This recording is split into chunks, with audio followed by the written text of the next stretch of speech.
I'd say a good 50% of the songs I'm fixing to talk about, I didn't even finish the whole song before I had it where it went in its place. Yeah. So, for anybody that's wondering how we're going to do this, it's supposed to be a top 10 list. When I was making the list, it became very evident to me that there was a lot more songs outside of 10 that, not me personally, but everybody would probably feel a little slighted if they didn't hear me recognize and give credit where credit was due. So I have 34 songs.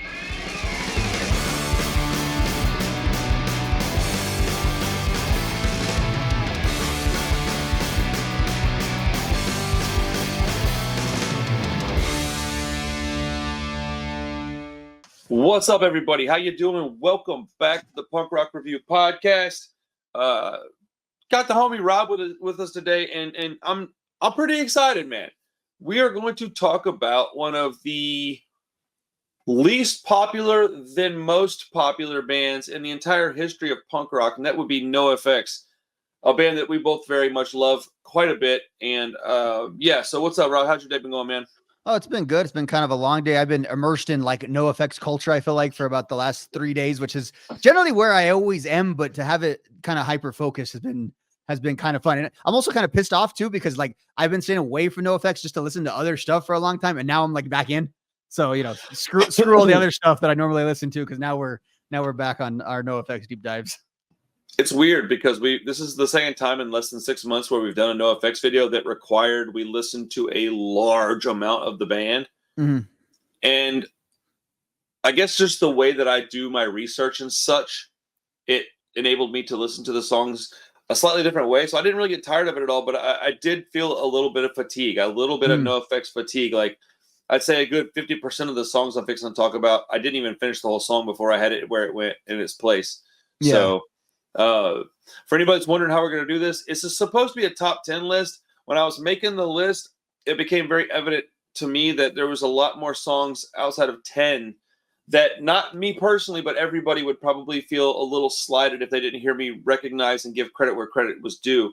So I have 34 songs. We're going to rush through 34 through 21 quick. Just recognize that they're good songs. Every song that's on my list is a song that I would put on a physical mixtape. That was my criteria. The 20 through 11 is basically songs that could end up in a top 10 depending on the day. And top 10 is kind of my favorite NOFX songs. I mean, they really are. So we'll make this as painless a video as possible. I'll try to keep it, within a reasonable time limit. But before we get started, the one thing that I do want to talk about. Sorry. I had to write something down. Before we get started, the one thing I want to talk about is a song that I omitted from this list intentionally. I would like to talk about why, and then I have a question for Rob. That would be The Decline. I did not include The Decline on this list. I know a lot of people probably have that as their favorite NOFX song. I think that it's a magnificent piece of art. It's a great piece of work, but it frustrates me to no end that people call it a song when it is super clearly just an EP that has no breaks in it. What's your opinion on The Decline, Rob? And then I'll talk about mine irritates people, and I don't mean to irritate people, but I will admit what my feelings are on it in just a moment. Yeah, it's one of those things too where I automatically won't consider it for something like this, because I don't really consider it a song in that kind of way. Like, I agree with you. I think it's a great piece of art. I think it's the thing that Fat Mike has said he's the most proud of that he ever produced, and because I think it's like his masterpiece. It is. It's like this. I agree. This NOFX punk rock masterpiece. So with that said, then it has its own parameters as being its own thing. Like, that's why I like even that it's an EP the way that it is, because it's on its own track. I know I think the band and a lot of the fans kind of consider it almost a standalone release because it's similar in length to what would be a standalone release, but it's just not. And I don't even think Mike intended it to be that. I think Mike intended it to be exactly what it is. Now, I think it's pretty good, but it's also like something that I really have to be in a certain mood. Like, I have to like sit down and like, I'm going to listen to The Decline right now, which NOFX does not have that with me for any other thing. Like, there's a lot of other bands that have that sort of like big weighty feel to them. That what I like about NOFX is they have a lot of very serious songs, but it's not a big weighty feel to it. NOFX can kind of just be on whenever. The Decline, it's not like I'll ever turn. I do try off The Decline a little bit because I just don't want to listen to the same song necessarily for that amount of time. But it's not like I don't like the song. I just consider it on a completely different path than everything else that they've ever done. Now, I think it's fairly high quality. I don't think it's as good as I think the band thinks it is, just because I think the band put so much work into it. They value the entirety of it. I know you've commented that it's basically a collection of a few different songs, which most long songs are. When bands put those on albums, usually they put those towards the end of the album. It's kind of like a collection of, which is kind of my point, put together. Yeah, I think it's got a little more intent than that, but I do think that is what it is, and it's hard to do like a Pink Floyd The Wall within punk rock. Like, it's kind of hard to do that kind of thing, and I think this is a good representation of an attempt at that sort of thing. I agree. I mean, you basically said the stuff that I was thinking a little more eloquently than I would put it, but I do think that this song, all the super elite gatekeeper type fans really, really, really hold this song as, or this piece of work, whatever you want to call it, as like the gold standard of like what punk rock music can be. And I just don't understand it, because at the risk of contradicting myself, it is, I think, a collection of songs with no spaces in between, but the subject matter pretty much remains the same throughout the songs. But there's no place in it where you can just be like, okay, I'm done, and then stop it. Because while it is a bunch of songs, they're blended together really well. I don't want to hate on it without giving it its credit. It is really well crafted. I like the production. I think the songwriting is really good. But I mean, how long is it? Like 20-something minutes, 20 minutes, something like that? I think the 18-something or 18? So, yeah. I knew it was close to 20. Dude, it is exhausting to get through that. It's that's what I said. It's like it's like its own kind of experience. Like, it's like if you're going to go on a long car ride and listen to an album, like you're listening to that song. Like that's your car ride, and that's okay. I like that idea. I would rather do that and try to listen to it in my house while I'm doing things when I want to put a playlist on. Yeah. And I think that might be I think that's pretty subjective. Other people might choose the opposite of that. It's weird, man. It's weird. So I don't really like. This is a hot take. People can't stand it when I say this. Okay. I don't really like political stuff in my music a lot. And people are like, yeah, but you like punk rock. You're a punk rocker. Okay. But like the beginnings of punk rock wasn't political music. You don't like the beginnings of punk rock, though. That's what's funny about that. No. My point being is that it didn't start out as political music. I mean, I like the Sex Pistols and the Ramones. I don't love them and freak out about them, but I like them.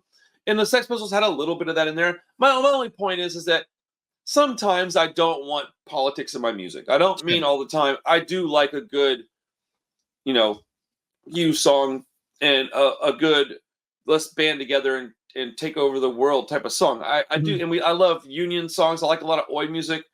All I mean is that when I don't want it, I really don't want it. And a lot of punk rock isn't about that. A lot of punk rock is about skateboarding. A lot of punk rock is about drinking beer with your friends. A lot of punk rock is about living on the road. A lot of punk rock is just storytelling. And so for somebody to go, yeah, but you're punk, you got to like political music. That's insane. No, that means I like Dead Kennedys. And I don't. So like, I like a lot of politics and I like a lot of the messages that people, project in their music, right? But I like all the other stuff in punk as much or more. Look at my favorite bands, Rancid, One Man Army. These are bands that tell stories. And so for that reason, the decline is a little harder for me to get through.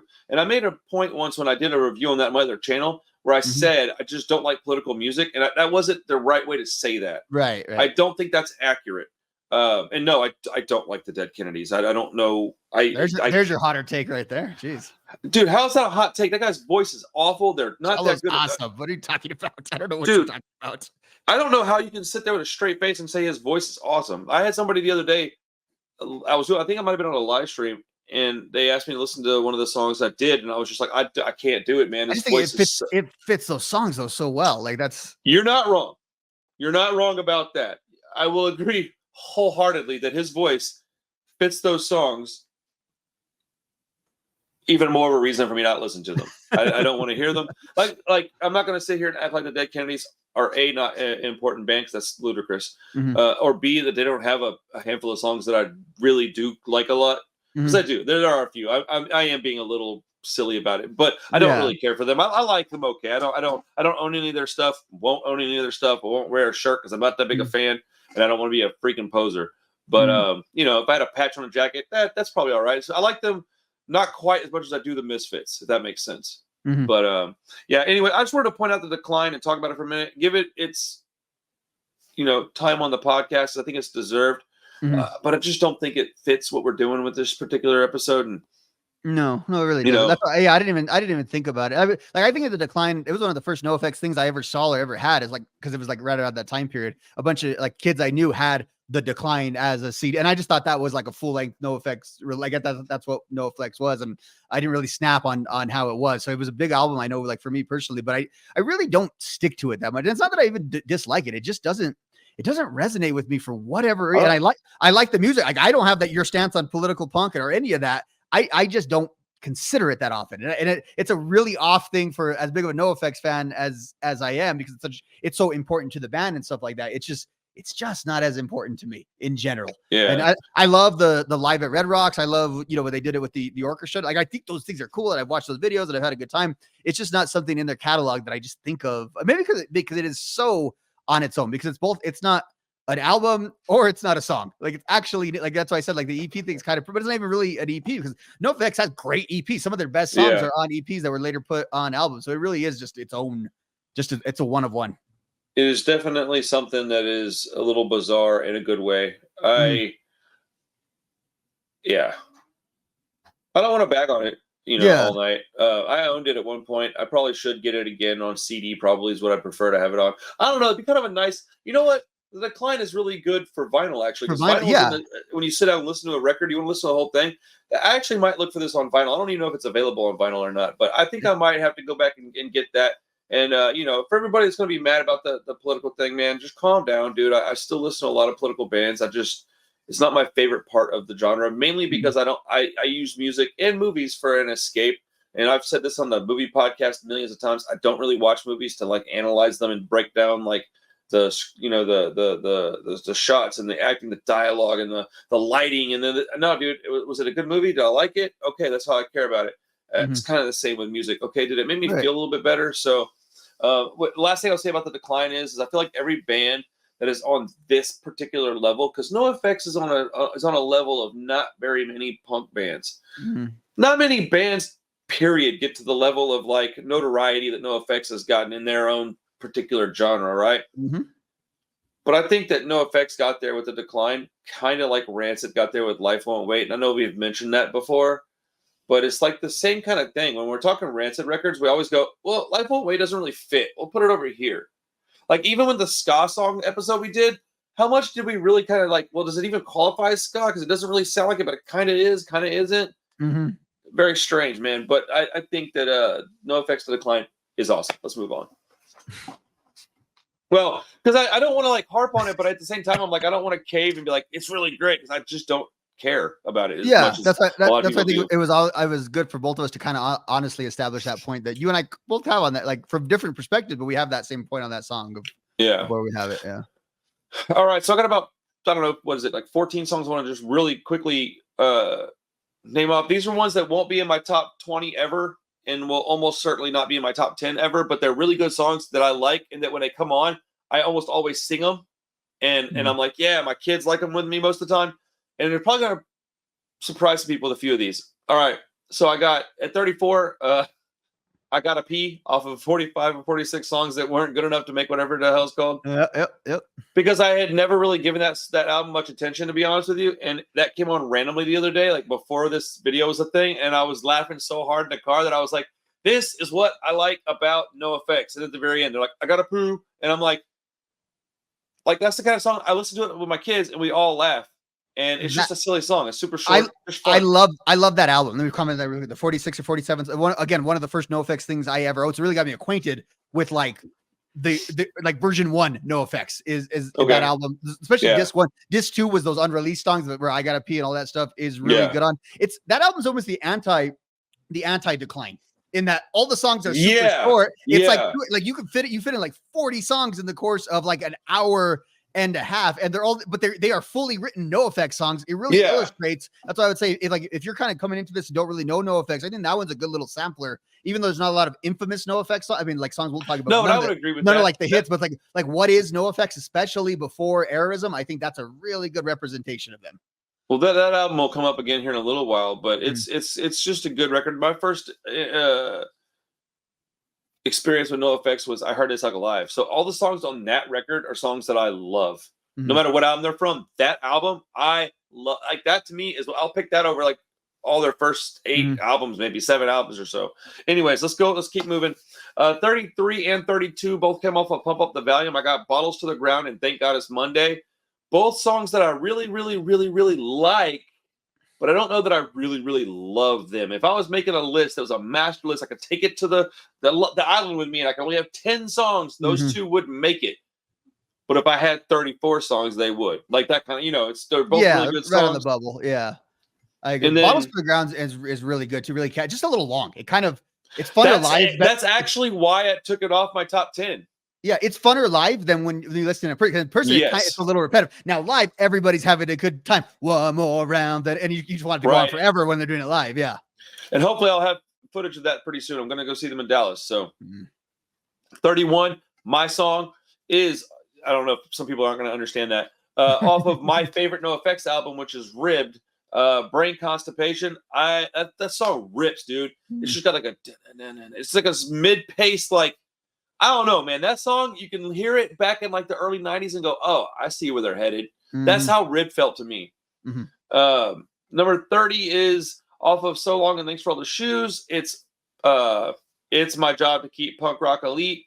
Just a solid NoFX song, tongue-in-cheek, while also at the same time a little bit serious. It's kind of like the contradicting nature of me saying I'm not a gatekeeper because I really don't behave that way, but at the same time I will stand up for things that I do believe in.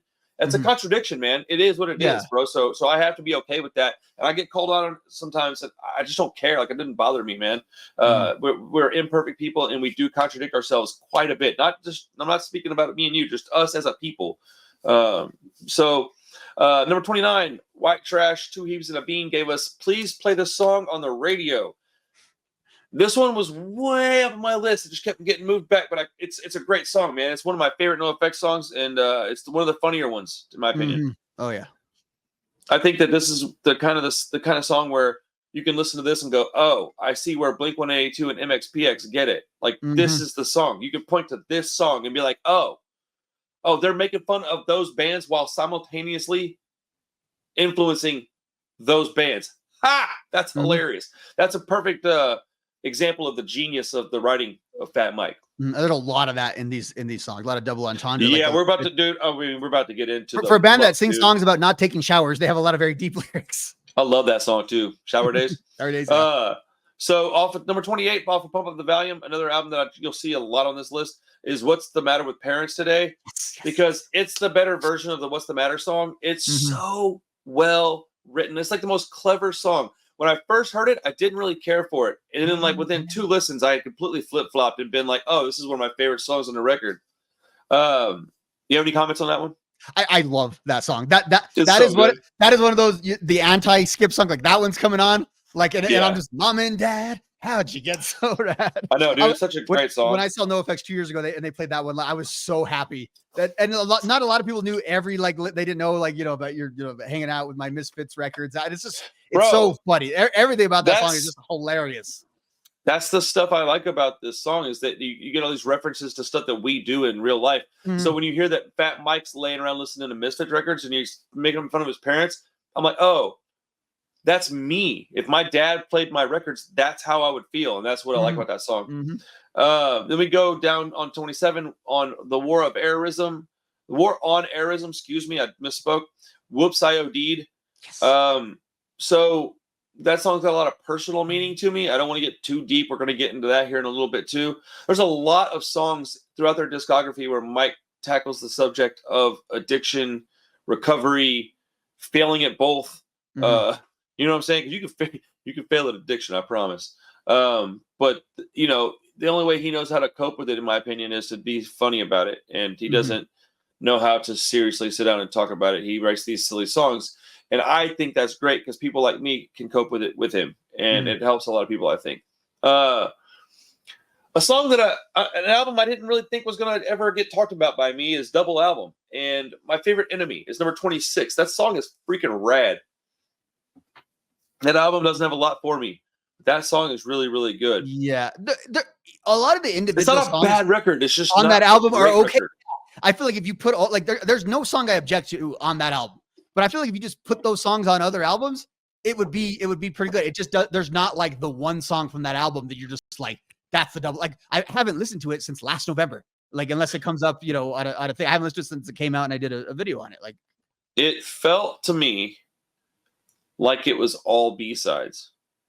And I'm okay with that, except that don't sell it to me. Like just give it to me on B-sides or something. Like you said. Yeah. Like, well, and so originally they were going to do a double album. That's why that's why. So single album came out first because they didn't have the songs ready for the double album. So they went with those ones. And then now they called double album because it's still a single album, double album. The next one is supposed to be called half album.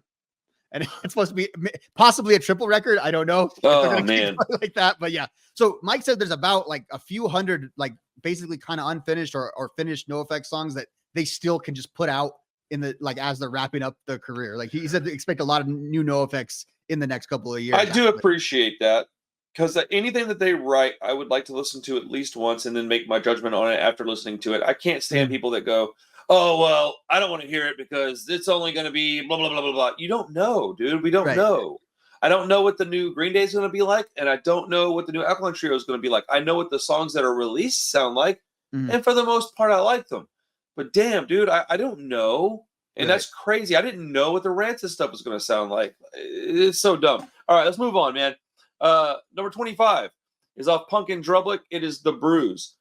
Just a great sing-along anthem type song. Anything that goes, oi, oi, like with the bass drum, we're the Bruise. Dude, come on, bro. Like, how can you not? Like, that's one of the first songs I wanted to hear live. I think I've told you my band in high school used to cover The Bruise. That's so awesome. We used to have so much fun with the and the version we did was we did it from the Warped Tour 02 DVD had Fat Mike and NOFX doing The Bruise, and so that was like our first version before we'd ever heard Punkin' Drublick. We had heard that version of it, so that version always kind of resonates to me. And like we didn't even get all like the Jewish references in the song. We were like 15. Isn't that hilarious, dude? He's got so much. Dude, he's been a good writer of lyrics for as long as he's been doing it, man. Absolutely. Number 24 is off The War on Airism. It is Franco Un-American. It's just a fantastic, you know, I mean, this is a good example of a political song that I enjoy. I don't know what else to say about it. It's just a really great song. To be honest, like I wouldn't disagree that it's a good song. Well, that's why it's 24. I'm just kind of sick of it. And I listened to a lot of other NOFX songs more. I don't know why Franco, for whatever reason, doesn't like. It has that like Enter Sandman feel to me where I'm just like, all right, I got it. I don't need to listen to it. I can tell you why, or at least in my opinion, it's because of the weight of that song when it came out. All the other songs that they dropped when they came out, they were just good singles or it was on a good album and we just listened to it a lot. That song was like on comps. It was put on this. It was put on that. It was done this way. It was featured in this. And it was on Conan O'Brien. The only time they ever played a late night TV show. That's what I'm saying. They played that song on Conan O'Brien. Yeah. So this would be the one that you would have the most just exhaustion. Like numbness. From, yeah. Yeah. It's more numbness in my opinion. Criticism. Yeah. And the next song is one that I had the opposite feeling with. It's one that is on single album. I really like Fuck Euphemism. It's just a song that I heard it the first time and went, that one, and I hit it on, put it in my playlist, man. I just really like it. I don't know much about the lyrics because I've only heard it about 5 times, but every time I've heard it, I really, really enjoyed it. It's about Mike's confidence in cross-dressing. That's what I thought it was. And so that's the fuck euphemism because he doesn't like really a label. And so he just says like, you know, that's the whole thing. And it talks about a book he read on in college, actually, at some like sexologist or something, and that's who he references in the book. And, nice. And the video is hilarious too. And I think they were selling a thing where or on the website you could dress all the members in different clothes like they wear in the video. That's awesome. Yeah. Well, let me clarify by saying that when I said I don't know what the lyrics are about necessarily, I knew what the song was about, but I couldn't quote the lyrics to you is kind of what I meant. Right. Which was a bad way to say that, but whatever. Number 23 is off of 45 or 46 songs. It's Drugs Are Good. Because the title alone is so absurd that when I saw it, I was like, is that really a song? And I played it and I was like, all right, and it's a good one. Okay, this is stupid. So someone on this call once quoted this song to a school counselor. Wow. Okay, explain, please. I need to hear your story about how drugs are good came into your job. No. As a teenager, not currently. Oh, wow. As a teenager, I was quoting this too. Kind of better. No, the story is not cool. I was just humming it all day. And then I got in trouble for something else, like something. So I was always in trouble at school for very minor crap, but I always found myself like I was very known to like the personnel, but I had no criminal record. I like very much like I always say I was like Billy Joe Armstrong, just a snotty punk rocker in school. Really weird with the career choice I picked. I know. So you would have been like my sidekick homie that wasn't quite going to jail, and then you were like, I was like, here, hold my shit while I go. Yes. Yeah, like, we would have been great. Like I was down enough that you would have trusted me. But like, I still made it. I can feel that, dude. Yeah, I can feel it 100%. Yeah, so I was in trouble at some, and the counselor was trying to, and I was humming along the song, and he's like, "What's that song?" It's a song called "Drunks," and you could get him relatively. Like I was going the whole thing. And he was like, "Dude, your music's weird." He told me. I had a lot of teachers tell me my music was terrible or weird or odd or whatever. Number 22 is a double. Okay, if I was to tell you this, I want to see if you can guess this. I won't make you take too long, but if I told you that number 22 is actually 2 songs, but it was off of 2 separate albums with the exact same idea behind it. That's why it's 2 songs. What would you think I was talking about? Okay, 2 songs with the same idea that you feel are the same song. So but it's off 2 different albums. Are they close? Are they close in proximity to each other? The album releases, or no, actually, they're probably 10 years apart or more. I don't actually know that to be true, but I think so. There's so many because they have so many like Liza and Louise are connected together. That's really it. It's Liza and Louise and Liza and Louise. Yeah. That's my 22. I really love those songs, man. Off of White Trash, we got Liza and Louise, and then off of Pump Up the Volume, we got Louise. Mm-hmm. It's just like a part 2. Really, just great storytelling, and it's people that I think need to be represented. There are people that are different, and I think that NOFX. You know what? This is a conversation that needs to be had. Mm-hmm.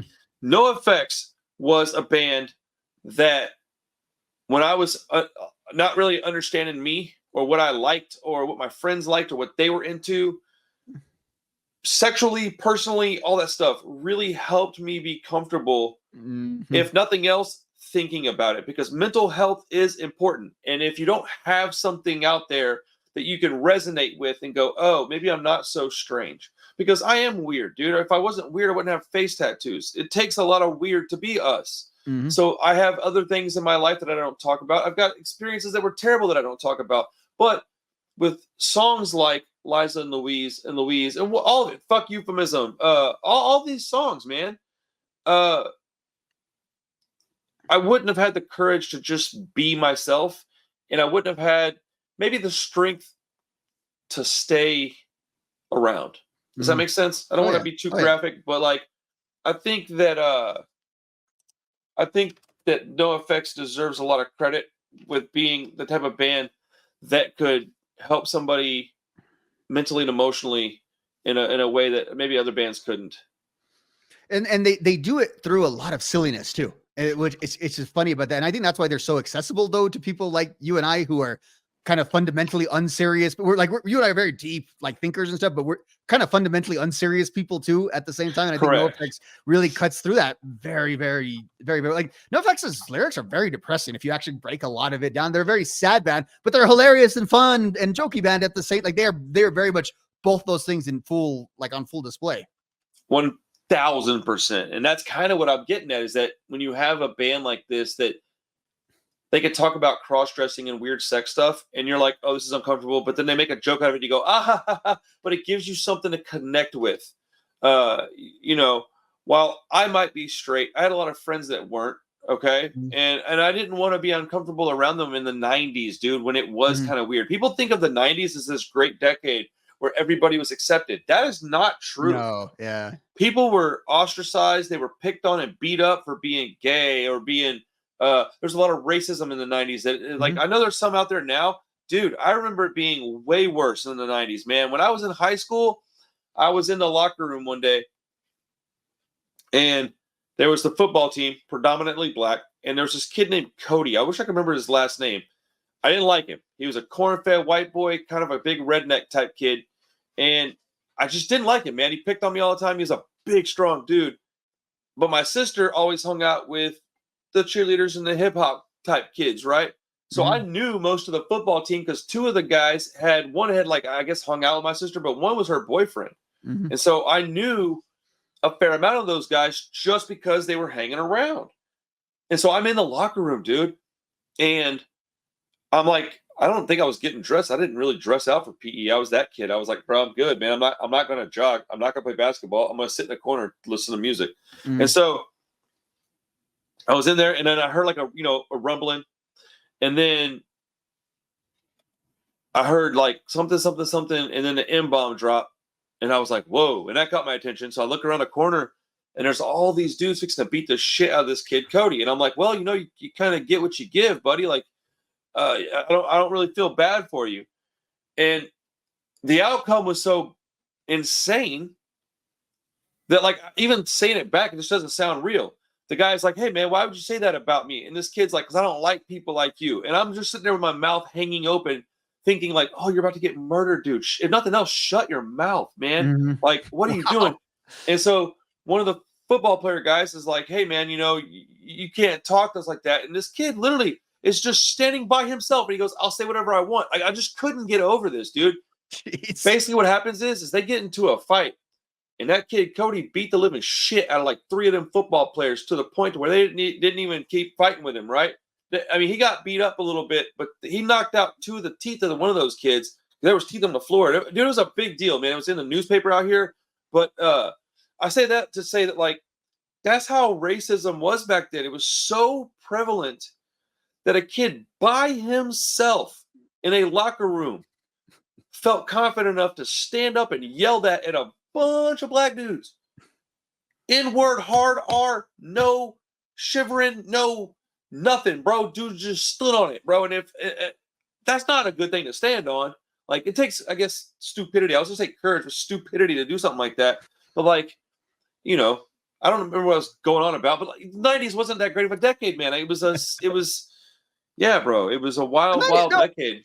Sucked, dude. Like, I was only 13 at the end of the 90s, but like everyone I knew was just pissed off in the night. Like, it was not this, like, some of the people I know now were less bitter because they were younger back then, but it's one of those things like media has sort of, because it was good for like some people, and it really wasn't. It just, like, every problem we have now sort of originated in the 90s too. Like all that has kind of roots from all that 90s. Like I delve in traffic in 90s nostalgia as much as anyone because I'm pretty partial to it. I think you kind of got to talk about all of it too, not just the great parts. I think that the music in the 90s was pretty fun and experimental. I think that some of the TV shows in the 90s were pretty great, and it's right when we got some really important things like the internet. So people have this like fond memory of it that isn't really realistic.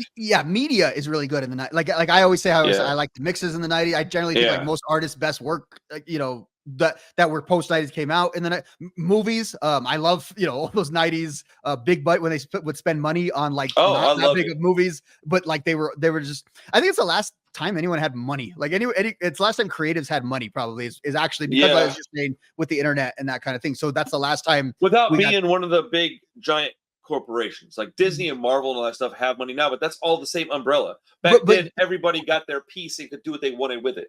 Well, and you got to remember, like media, this is kind of really in the weeds, but media was like deregulated in the late 90s. I think it's the Telecommunications Act. There used to be these laws against like what like Apple and Disney and all that do now, where they just acquire everything. Oh, wow. There's like the anti-monopoly. I mean, there should be a law against that. Is pretty wild if you ask me. Pretty crazy, yeah. And that officially got loosened so that's why you had all these different the radio stations were still shady and payola and all that was going on.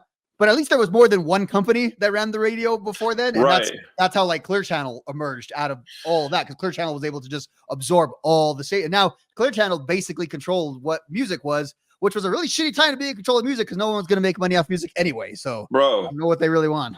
That's a whole conversation I don't want to get into right now. But yeah, my brother being a radio DJ, I can tell you firsthand how just insane that industry is. Anyways, number 21 is off of Pump Up the Volume. It's Pharmacist's Daughter.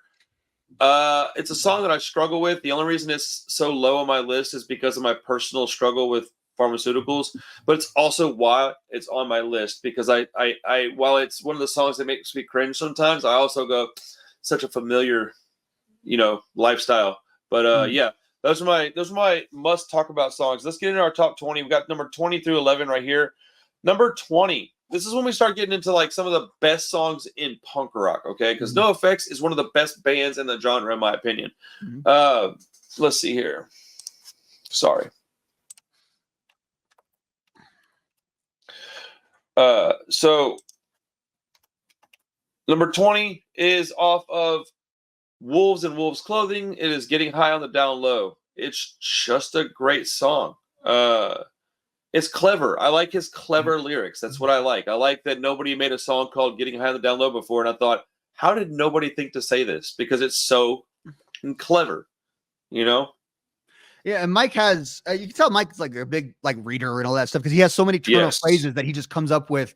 And from what you hear the stories, Mike has always been that guy. Like the crazy, drunken, out of control Mike didn't happen until like 10 years ago.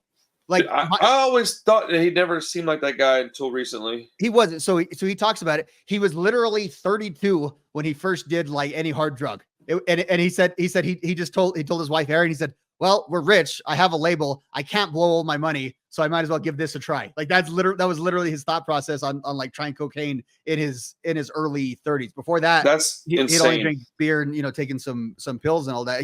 So Fat Mike too. That's he was crazy. always categorized as like college boy amongst like the punk rockers too.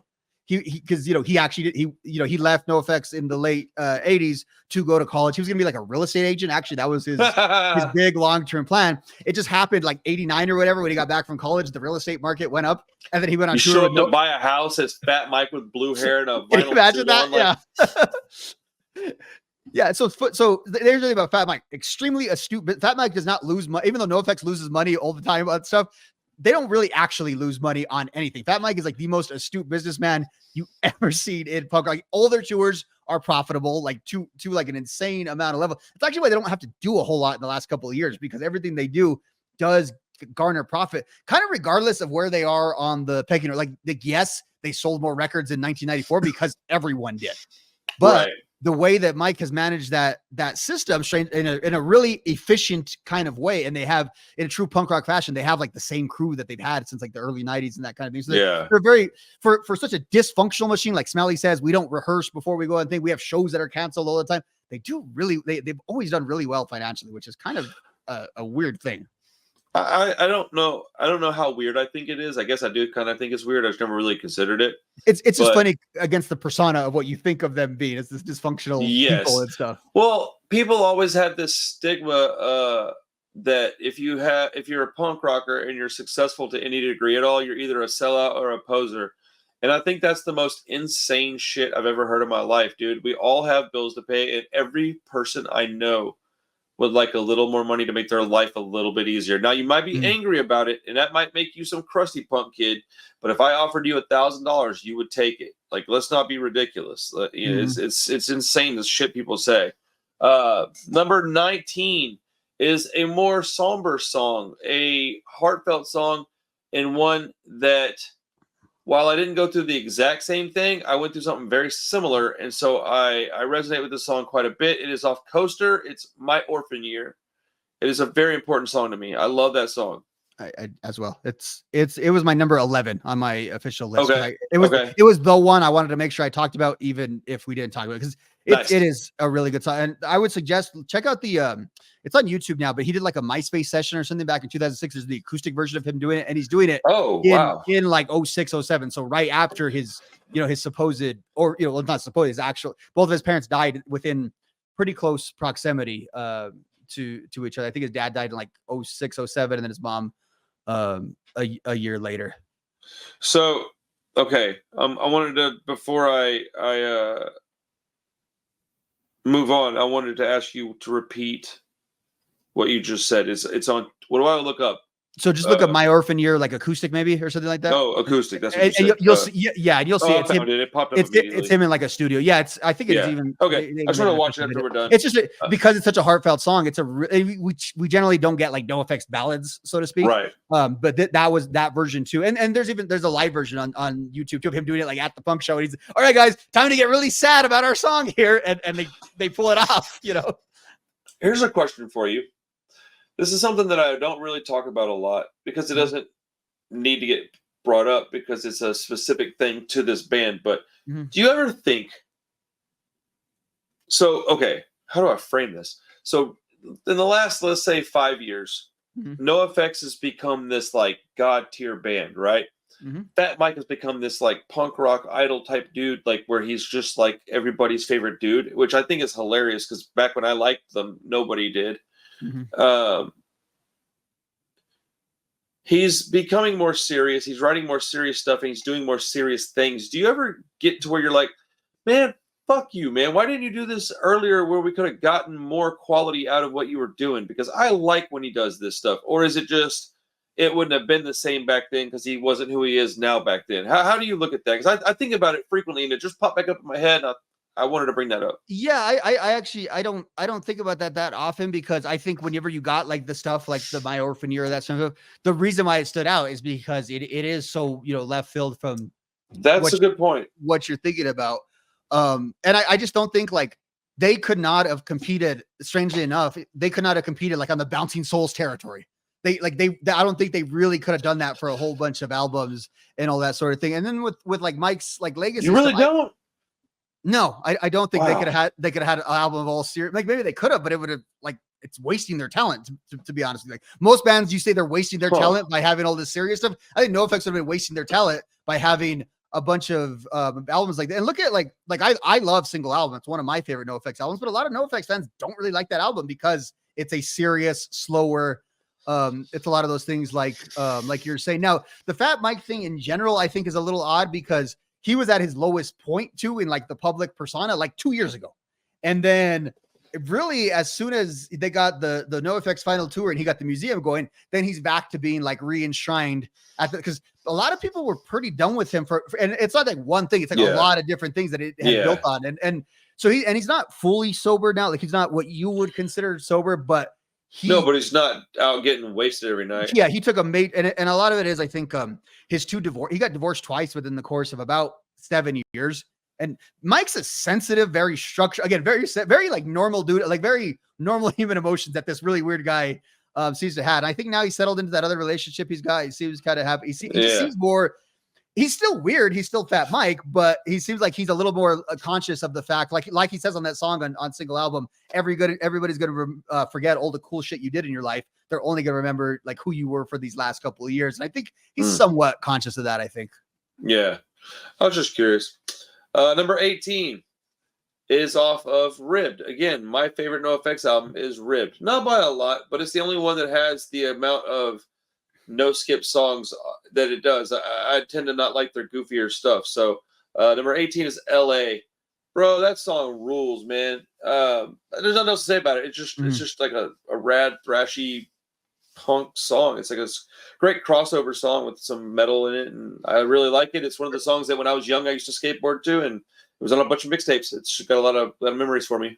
Yeah, so the NoFX lead guitarists have always been metal guys, but Hefe knew how to more enhance the NoFX sound with good musicianship, where those early guitarists just kind of added metal guitar into a lot of NoFX, which helped create the skate punk sound though, because a lot of that skate punk sound has that metal riffage, and NoFX is a big part, obviously, of skate punk. Like that's something that you don't get from. That's something that Fat Records contributed that I don't think Bad Religion did. Bad Religion still has the traditional skate punk. What makes the Fat Records skate punk is the Propaganda, NoFX, Lagwagon, all of No Use. All of them have a lot of metal guitar. They would say they were a little more not Northern California, but a little north of LA. So they were a little closer to the metal scenes of like the Bay Area and that stuff. Oh, for sure. That stuff was all up in their music. Right. And it's a lot of bands, Suicidal Tendencies. All that stuff was in the same general area to us anyways. And it really was like a marketplace of what was going to make it like big, and hip hop kind of won actually out of all three of that. But it's all that sort of street music from the 80s basically that was all sort of brewing. You mentioned Propaganda. I don't really like Propaganda very much, but they had a song where are you surprised? Kind of, yeah. Then again, everything you said about the political takes, so that maybe I can see that fitting into like a band where their whole entire image is political stuff, like Dead Kennedys, Anti-Flag. I didn't listen to that stuff as much. I like Anti-Flag. I like whatever. You know what I'm saying? But they had a song where I don't remember what it's called, but he's like, I like to party fucking hard. Yeah, I know. What is that song? It's on the 2001 album with the American flag looking. American That's Motor. What it's on. American Motor. Flag. American Motor, something like that. It's called. I like the dude. I don't know, but that one gets me. Also, before we move on to more NoFX talk, you mentioned the Bouncing Souls earlier. I have got to tell you this. So I have a buddy that comes up to the Alamo Draft House and has some drinks and stuff. He doesn't watch movies. He just comes up and has a couple of drinks with his wife, and we talk. And he's a big horror movie guy, but he's also like a '90s punk rock fan. And his favorite band is Bouncing Souls. And so he knows that I love the Bouncing Souls. So the other day he's at the theater, we're talking, and I guess we had never really talked about like our favorite Bouncing Souls stuff before. And he says something about the NoFX, excuse me, I keep saying NoFX, the Bouncing Souls self-titled album, the one that's got like the black with the yellow and red lines. The CD is like a soccer ball. Yeah. And he was telling me that was their best album.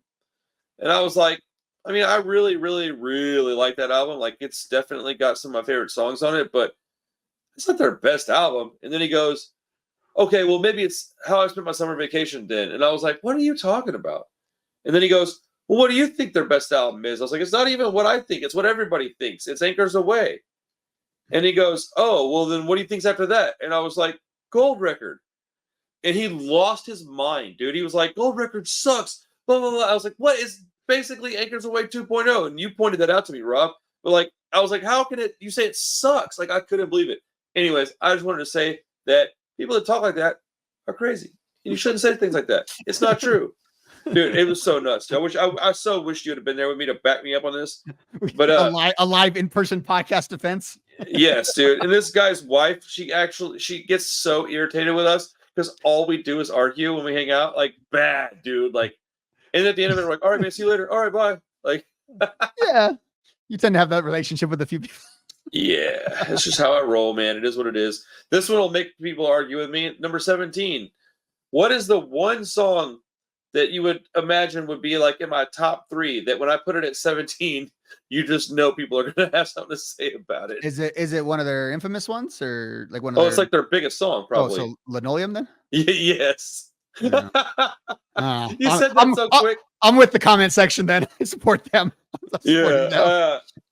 I mean, put it number 17. It's not like you discarded it, but okay, so this is how Linoleum started on my list.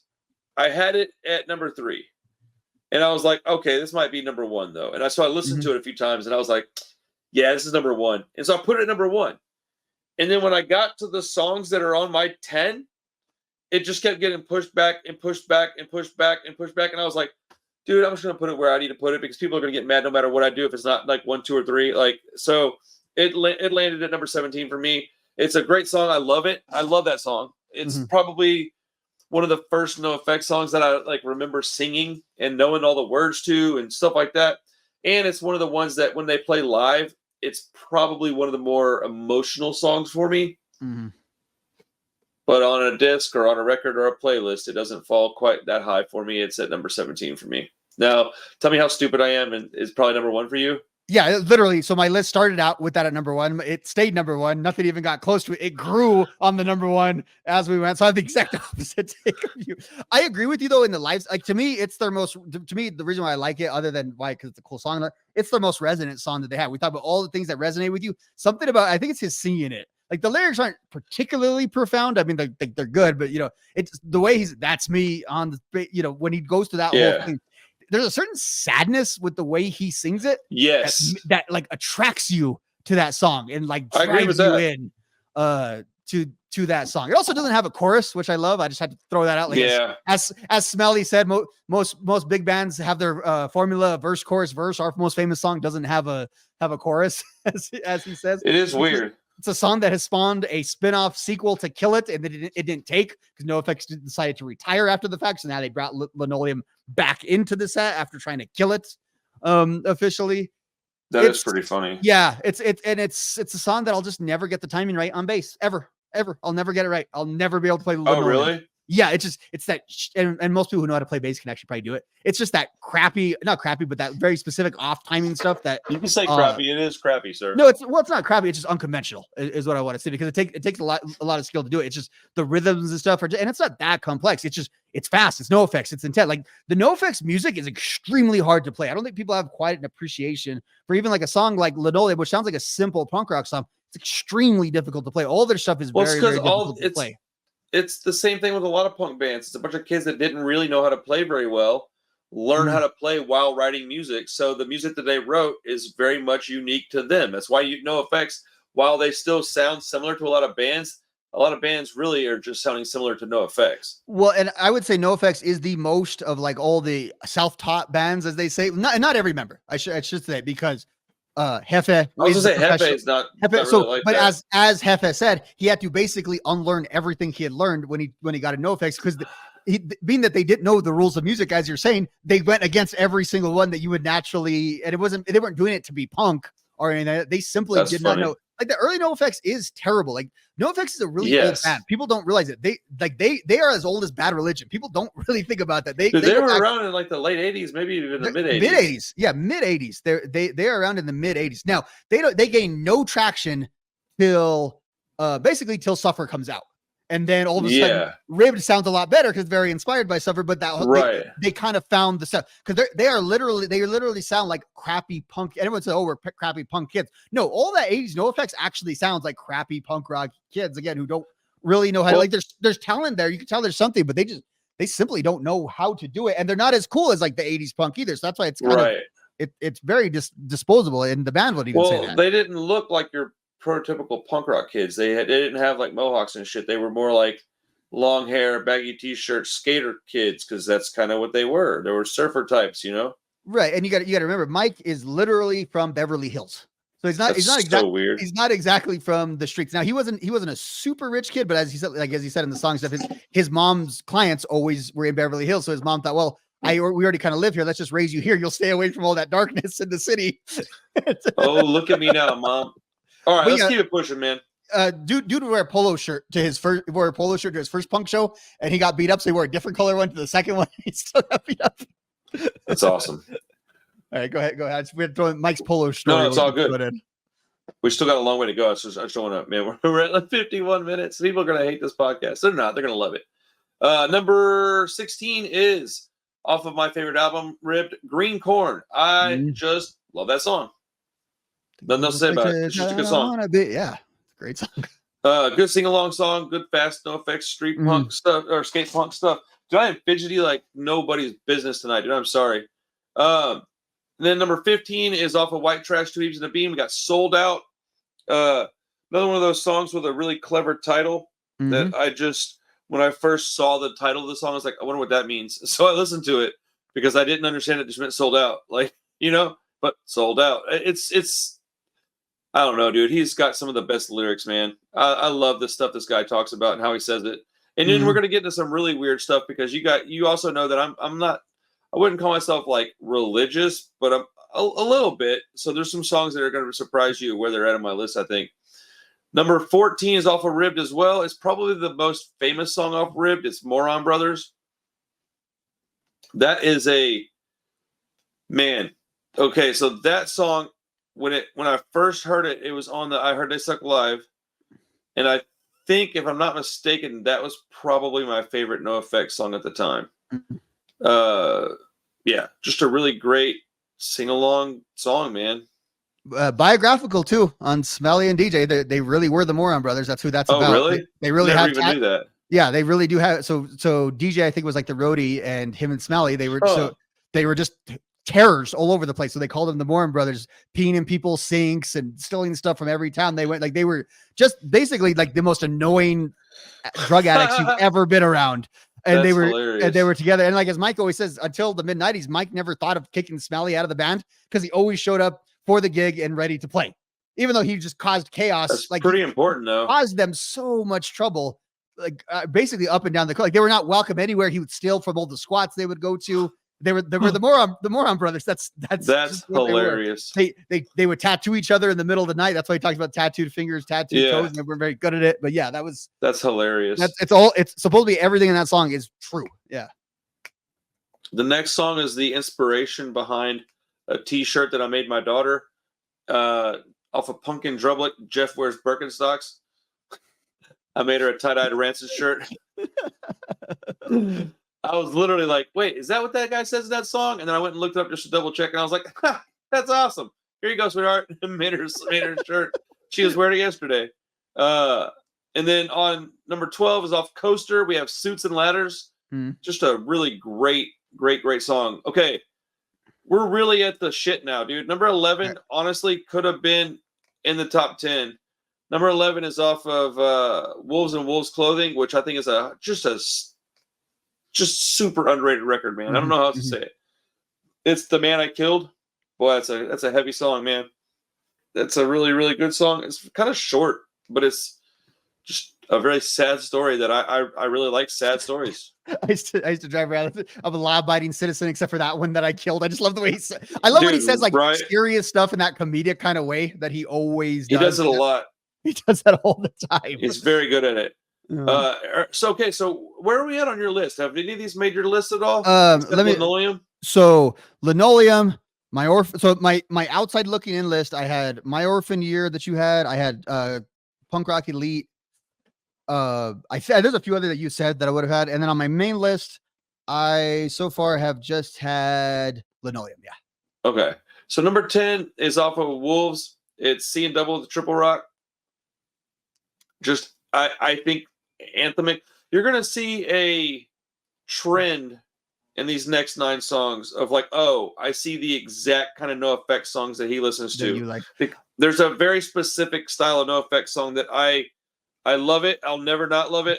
The lyrical content for the first time in my life isn't the thing I care about the most, because the melody and the guitar playing and the speed of these songs, it's pretty similar throughout. And I just love it, man. That's a good album, man. That's a really good album. That song though is second place for me for next to Franco and American of NOFX songs that I skip, not because I don't think it's good, just because I'm kind of tired of, for whatever reason. So it's funny because I thought that song was going to be that for me too, but I listened to it like 6 times in a row in the car. I was like, dude, I can't get enough. This song's so good. The guitar is insane on that song too. The guitar is insane. I'm a little numb to that one too. And I don't really have a reason for that one the way I do with, you can see why Franco did. That's how I feel about Linoleum. I've heard it a bazillion times. Is it actually their best song? Probably. It's not my favorite though. This is my top 10 list, not the top 10 list. So that's how I justify my spots, because it is my list. It's not the list. It's mine. Number 9 though is off of Wolves as well. It's Leaving Jesus Land. It's on my list. Yep. Dude, his like anti-religion songs, honestly, are probably the songs that keep me from going to church, man. It's stuff it's the stuff that he talks about, because it makes so much sense, man. Everything he says, dude, like I have my beliefs, man, but I question so many things. Dude, I see so much hypocrisy in these groups, and it makes me so sad, because my mom is such a great person, and she's one of the handful of people that I can tell you that she doesn't lie about anything. She doesn't judge anybody. She's just now she'll tell you what she thinks is the truth, but she doesn't judge nobody. And I don't see very many people like her. I see a lot of people that claim to be like her, but in practice they're not. And it just keeps me away from these groups. And maybe it's for the better, maybe it's for the worse. I don't really know. I tend to think it's probably for the worst, but it is what it is, and I can't help it when I go ask a legit question that they go, oh, and then they see the answer. They see it, and they just won't admit I'm right. And it makes me so angry. Not because I want to be told I'm right, but because if they tell me that I'm right, they can then make some changes in these groups that would make it so much more comfortable for more people to come and be a part of it, yet they just won't do it because they're stuck in their own stupidity, and they won't admit that, oh, maybe I saw it wrong. And I'm not even saying that anything in a book is wrong or right. I'm just saying that like a particular stance. And I want to get your input on this song. Actually, go ahead and tell me what you think about this song. And then I'm going to give you an example of what I'm talking about, because I want to hear your retort to my example, because I think it's one that makes, well, as soon as I asked and they responded the way they did, I left. and I want to tell that story. I want you to tell me what you're thinking about the song first, and I'll tell you the story. So yeah, I had it as a top 5 song Nice. on my list. It is in my opinion like the better version of Franco on American, to be honest with you. Like it just not even for what we're Well, it's talking higher about, on my list than Franco is. But it's a similar type of song, kind of similar subject matter. But I just think it does it a lot better. Now, last time we talked about NOFX, I said I didn't like the way it necessarily framed a whole region of people as like dumb and backwoods, but I kind of revised that take. Not that I think people from the South now are dumb and backwoods. I'm not saying that, but like there are dumb people everywhere. Like they're like what he is talking about in this. It is not like I should kind of amend that because I actually agree with almost everything he says in the damn song. I just don't like that framing generally. But as I said, there are ignorant people everywhere. Yeah, it's more about ignorance than anything else. That's what it's about. I used to think that it was pretty absolutely wrong until I moved out here in 2024. Or I guess I moved out here in 2023, but whatever. It's 2024, and I live in a spot that is a stone's throw from Houston, Texas, and I got my neighbor dropping the N-word in front of me like it's not going to offend me. I haven't been that angry in years. I don't get offended very easily. That shit offends me, dude. Like, not because you said it. You're free to say whatever you want. But because you think that I wouldn't be bothered by it is what offended me. And it made me really look at me. Like, okay, what am I projecting out there? Why do you think we're cool with that? Yeah. Yeah, why do you think I'm cool with that shit? I had a guy today in the comment section talk about Screwdriver. I listen to Screwdriver because it's not about the lyrics. I'm like, you're a fucking idiot. If you listen to Screwdriver, I hope you never come back to my channel. Fuck off, dude. You Nazi fuck. I hate people so much sometimes. Okay, so. I love it. Thank you for that. Bro, it makes me so mad, dude. Like, no, dude. Get that shit out of here. I got no place for that stuff on this channel. This is a positive place. It is a place for self-reflection. It's a place for unity, and everybody's welcome except those people. That is the one exception. I do not want racists or like shithead people anywhere near me. I don't have no space for them. Fuck off. Drown and die. I don't care. Okay, so I was at church once, and we were talking about like politics stuff. And I was talking to this elder of the church about Donald Trump. And I was like, well, why would you vote for him? Especially seeing as that you're like a Mexican, like from Mexico. I'm just curious, like, what's your reasoning? And it quickly went from that to like a biblical thing that he was talking about. And he was talking about abortion. And I have a very weird stance on abortion. I personally think that it gets used for birth control an awful lot, and I think that that's dangerous. But I also don't like to tell people what to do.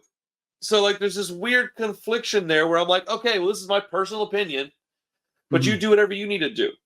Now, if you go further down that rabbit hole, you get into like well, if a woman wants to do that and a man wants to keep the baby, okay, it has nothing to do with me. And since I don't have to deal with that situation, I likely won't speak about it because it doesn't have anything to do with me. Okay, I had to say that so that people understand that I am very much like, I don't like the idea of all that, right? But there's exceptions to everything. And if somebody gets assaulted or hurt, or somebody has a situation where they simply cannot, or it's unhealthy, there's a million reasons why you would need to do something like that. All right? I understand that. And so I stood in this weird gray area. And I asked this dude, I said, okay, look, because he told me basically, it was a cop-out, basically what happened was, let me give you some, he said, oh, well, I want to vote for this guy because it's an abortion thing. And I was like, that doesn't make sense to me. And he said, why? I said, so you're telling me that you're going to vote on one dude that can make all of this mess of our country over this one topic? And he was like, well, other things too, but he couldn't give me any answers, right?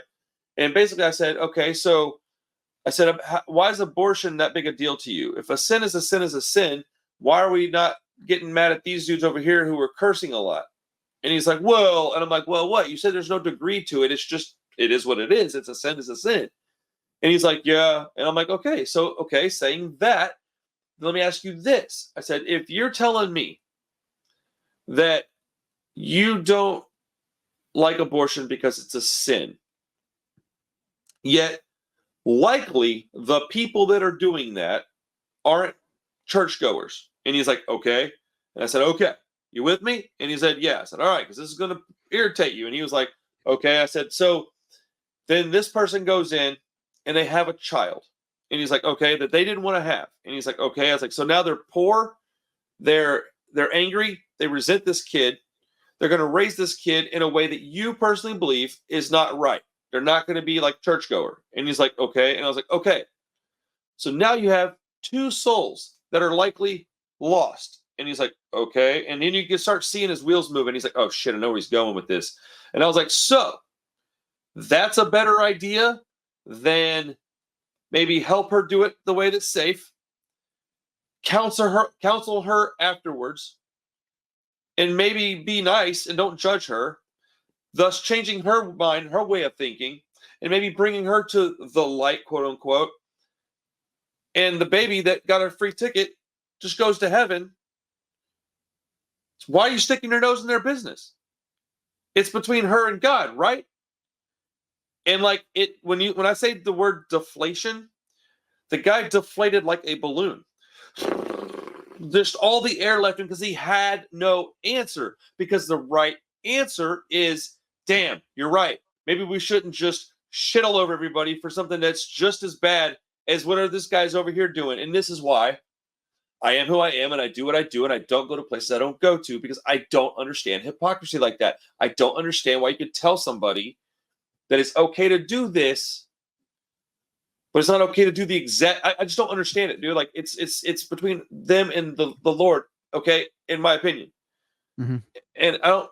Yeah, dude, it really bothers me, man. But those kind of people, I can't be around them, dude. It drives me. It makes me sad, dude. Like, it really bothers me. It really, because I see, like, man, you're mostly good, but the stuff that's bad about you is gross. Really, yeah. And it seems like it gets almost not exaggerated, put to the forefront with these type of people. That's why we only see the bad in them, because that's all we ever experienced generally with those type of people.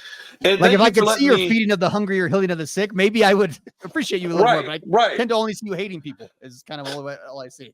Well, thank you for letting me get through that story, because it was kind of a long story, but it was important, because that was a very important part of my life. Like, that conversation was very important to me, and the fact that they're so stuck in the not wanting to change that they couldn't even listen was where I was like, okay, man, I'm out, dude.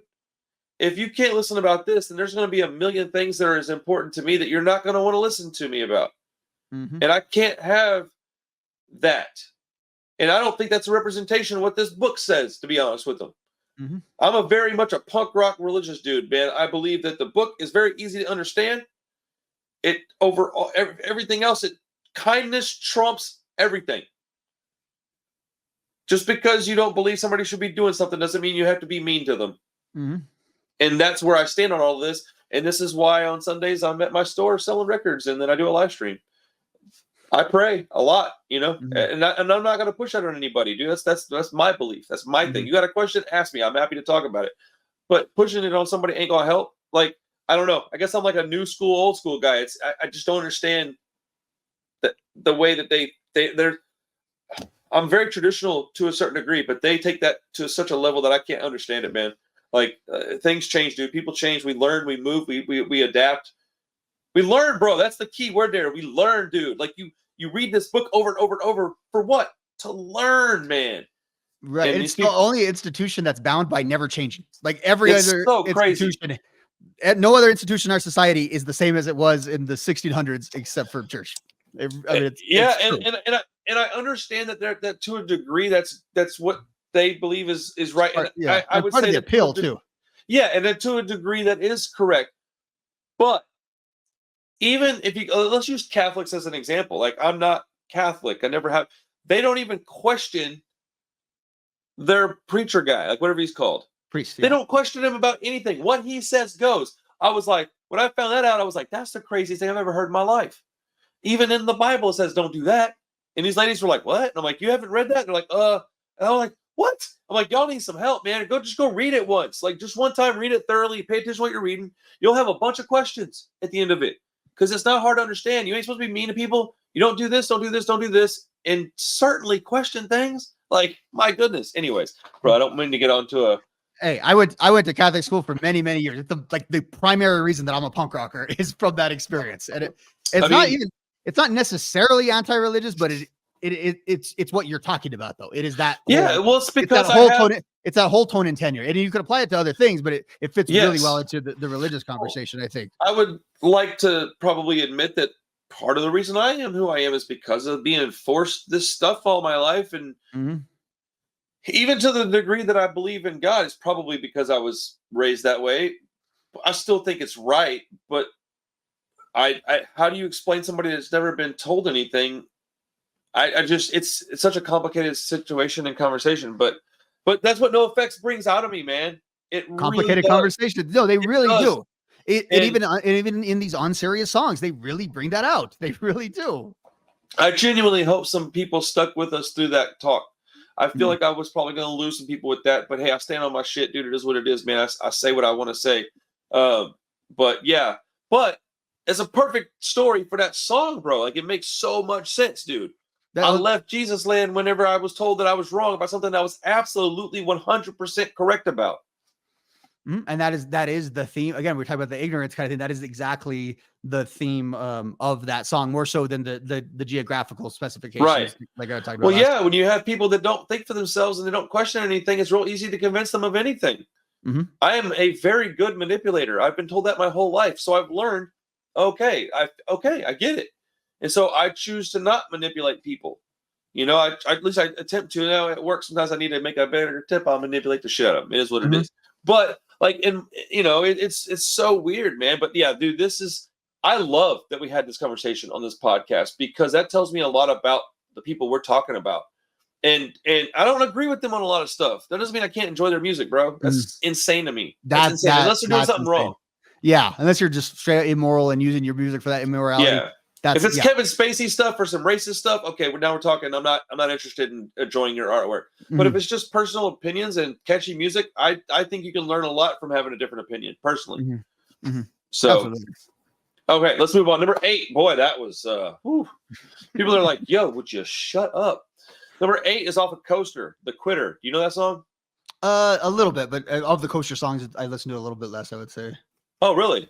Yeah. Oh, man. For no good reason. It's just kind of, Yeah, I think that one's just one that I find that I go back to a lot. It isn't that it's because it's super memorable, other than when I'm looking through songs to listen to, I go to that one a lot. And it might be a recency thing. My top 10, I think, could change a little. There's a few in here, like I'd say like my top 5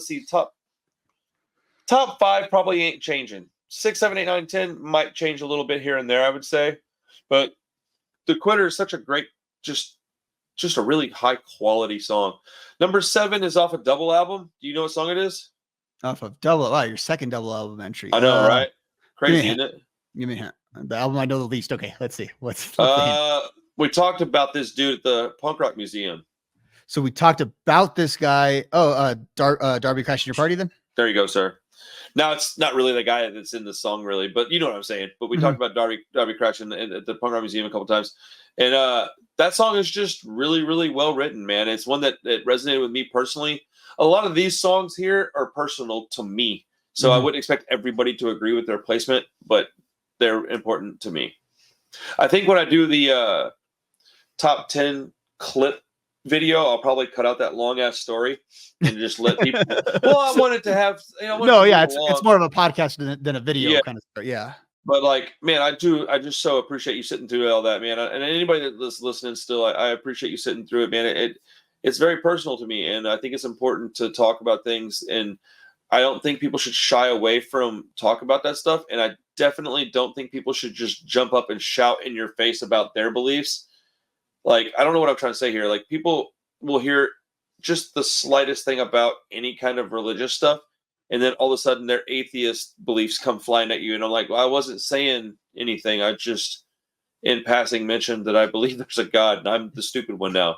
Okay. It's such a strange, and this is a strange band for me to love so much with the beliefs I have, I guess, but it just shows that I'm open-minded. At least I hope that's what it shows.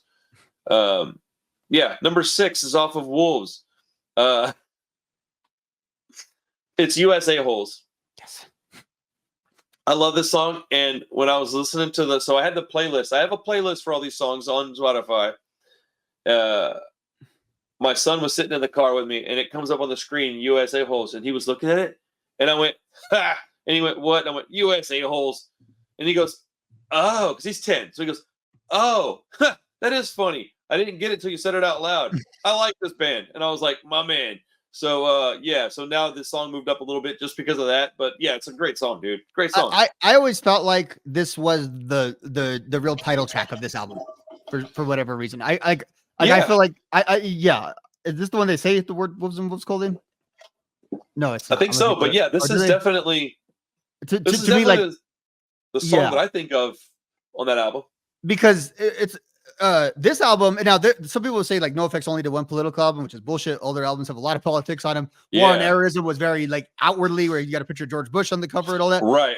This album though is just as political as Terrorism. It just doesn't have the packaging of it, and it's post-election, so it's sad. Like these songs are more depressing than the War on Terrorism of like, this sucks, but we're gonna do something about it. The USA holds all these songs on this album have a kind of a dark cloud to the politics and all of them on this album. 100%. And I love the title of it too. Wolves in Wolves Clothing. Love it, dude. It's such a great title. And the cover art, I love it, dude. It's just so simple and effective. Like, it's just like, I saw it and I was like, oh, I like this. Oh, this is great. It's so sleek looking. It just caught my attention. It made me pay attention to it. The color is perfect. It's like tennis ball yellow. It's just like, oh, and it's, yeah, dude. Okay. We're at the top 5. This is where things get heavy. And I don't have the linoleum on this top 5, so we can get over that. Number 5 is off of Pump Up the Volume. I think this is a pretty popular song. It's Dinosaurs Will Die. I love this song, dude. Yeah. It's so good. And it's hilarious that they're the ones singing it at the age that they are. Yes. That's what I like about the song, is that it's hilarious and contradicting and hypocritic and amazing, like all at the same time. But I would say NOFX ending their career now kind of proves that they didn't become the dinosaurs. That like being that they're not really coasting on their NOFX have been coasting on their past excellence for like a lot longer than a band that has been old. So if you want to accuse them of that, they've been doing that for a long time.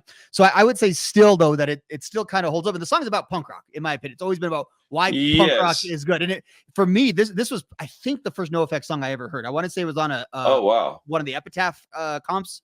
And I might have heard another song here, but it was the first one that really like stood out to me. Yeah, so when you heard it, you knew who it was. That's their sound, and the way it starts out with that weird. And I think Volume is a really specific. No, it's a great song. It's a very Volume is kind of a dated album. Not that it's out of date, but just a lot of that stuff is very relevant to that time period. And again, so I think of this song and What's the Matter with the Parents Today. They're both about like that rock revival that was going on in the late 90s, early 2000s, where people were going to go see like Ted Nugent and the Eagles and stuff. And it was like a big, basically that generation had finally got to like where you and I are now, how you and I are traveling to go see these bands from our youth. Like it was kind of in that position. And to me, that was our version, at least in my era, of being like punk rock, because like we couldn't ever be like the Ramones and the Pistols, where there's like Crappy Jefferson Airplane and these punk rock bands come around. Like everything's kind of cool in the 90s. But what does suck? Those bands from the 70s still sucked in the 90s. And Pat Mike had to point it out. Yeah. Dude, I think that totally shifting the subject from the song to the album title, Pump Up the Volume, is probably my favorite album title maybe ever. It's the one that when I saw it, I audibly laughed out loud, and I was like, that might be the most clever thing I've ever heard. It's so simple, but it's so great. And the cover's just like this weird claymation chick on it with like pharmaceuticals laying around. And I was just like, I was already starting to struggle and experiment with things. And I was like, oh man, this speaks to me. And like, it's the one album throughout my whole life that's just stuck with me. And it's always there. No matter what I'm doing, I have a copy of that record. It is probably my second favorite NOFX record, and then Wolves is right after that, probably maybe Coaster. I'm sure that's the same top 4 I had in my list that we made, but maybe in different order. I do think Pump Up the Volume. For one, I thought it was Pump Up the Volume for like a year and a half. 13-year-old me just thought it was amazing. But also, I think from like, you know how like sometimes the Grammys get the award for like best performance and whatever the hell that actually means versus best song. But I think this is their best performance on a record is on Pump Up the, like, to me, like they are in whatever if it's that 90s tech that I'm always telling about, it's their last album on Epitaph. They are really in sync as musicians. Like that, to me, it's just, they sound great. Like that is, to me, late 90s NOFX is kind of their peak, even if their songs weren't always necessarily at their peak in that time period. But that right there, that album, I think, is when they sounded and played like the best. So I don't know if I agree with the late 90s thing. I think the like 2000s, 2007 or so, like somewhere 2000 is probably my personal favorite. I think it's pretty debatable either way. I don't think that there's like a set answer to that. I think it's mostly preference. Like, what do you prefer? As long as it's not the 80s stuff, then you're being right if you say that. Yeah, dude, people that tell you that S&M Airlines is the best NOFX album are literally idiots. Like, they're just dummies. Okay, so since we're in the top 5 right now, and we just said number 5, I want to point out that all 5 of my songs are off of different albums, and I didn't realize that until right now. But I'm really glad about that. I'm happy about that because, I don't know, I like variety. Number 4 is probably my favorite, like, political-ish NOFX song. I guess it has to be, right? It's We Call It America. We Called It America, excuse me, off of Coaster. Are you getting like a sense of the kind of songs I like by them? Well, so far you've like a lot of their late 2000s stuff, specifically from Coaster, and a lot of their political stuff. To be honest with you, the way you're ranting about not being into politics, it's because of the way he. I guess this stuff fires him up the most because it's the best songs they've got are those songs, in my opinion. But it's like this specific type of guitar rhythm, this specific tempo they have. Well, that's like the double rock kind of like, I see what you're. All those songs are like my favorite NOFX songs. So it's like the subject matter of the song is secondary to just the sound of it to a certain degree. What you're hitting on is kind of that core NOFX sound. Is like like what is NOFX kind of in the big picture, and it is that sound. That's a good representation. I would agree with that. That sound at its peak, I think. It's that sound like at its with all its songwriting strength and everything else. Yeah.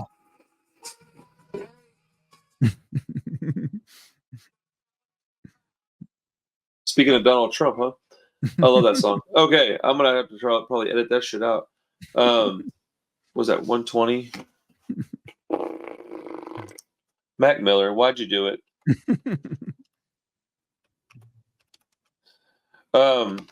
Okay.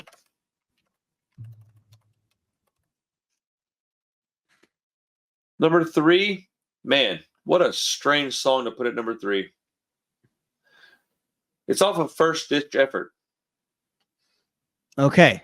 So that's one of my favorites. I didn't think you'd be anywhere near that. Well, it's just the one song. Can I get a hint? Give me a hint on this one. Yes, Personal. Personal. I'm so sorry, Tony. No. When you figure it out, you're gonna go, oh, that makes sense, because it's me saying it's personal means it's personal. Okay, let me find the drug song. Hold on. Let me see. I have a lot of personal songs on these last 2. It's either, let's see, we got California Drought, Oxymoronic, I Don't Like Me Anymore. 6 Years on Dope. It's I Don't Like Me Anymore. Okay, that's my number 3 song. I love that song. I love that song. It's that's the kind of song that I'll cry to, and at the same time I'll sing it out really loud and like have a great time listening to it, which is super, super weird. But a lot of my favorite bands and favorite songs do that to me. So I mean, it's a song that my kids know because I walk around singing it, kind of thing. And I love it. That's one of the ones in the later period NOFX, but he does that one live because the beginning where he's just kind of talking.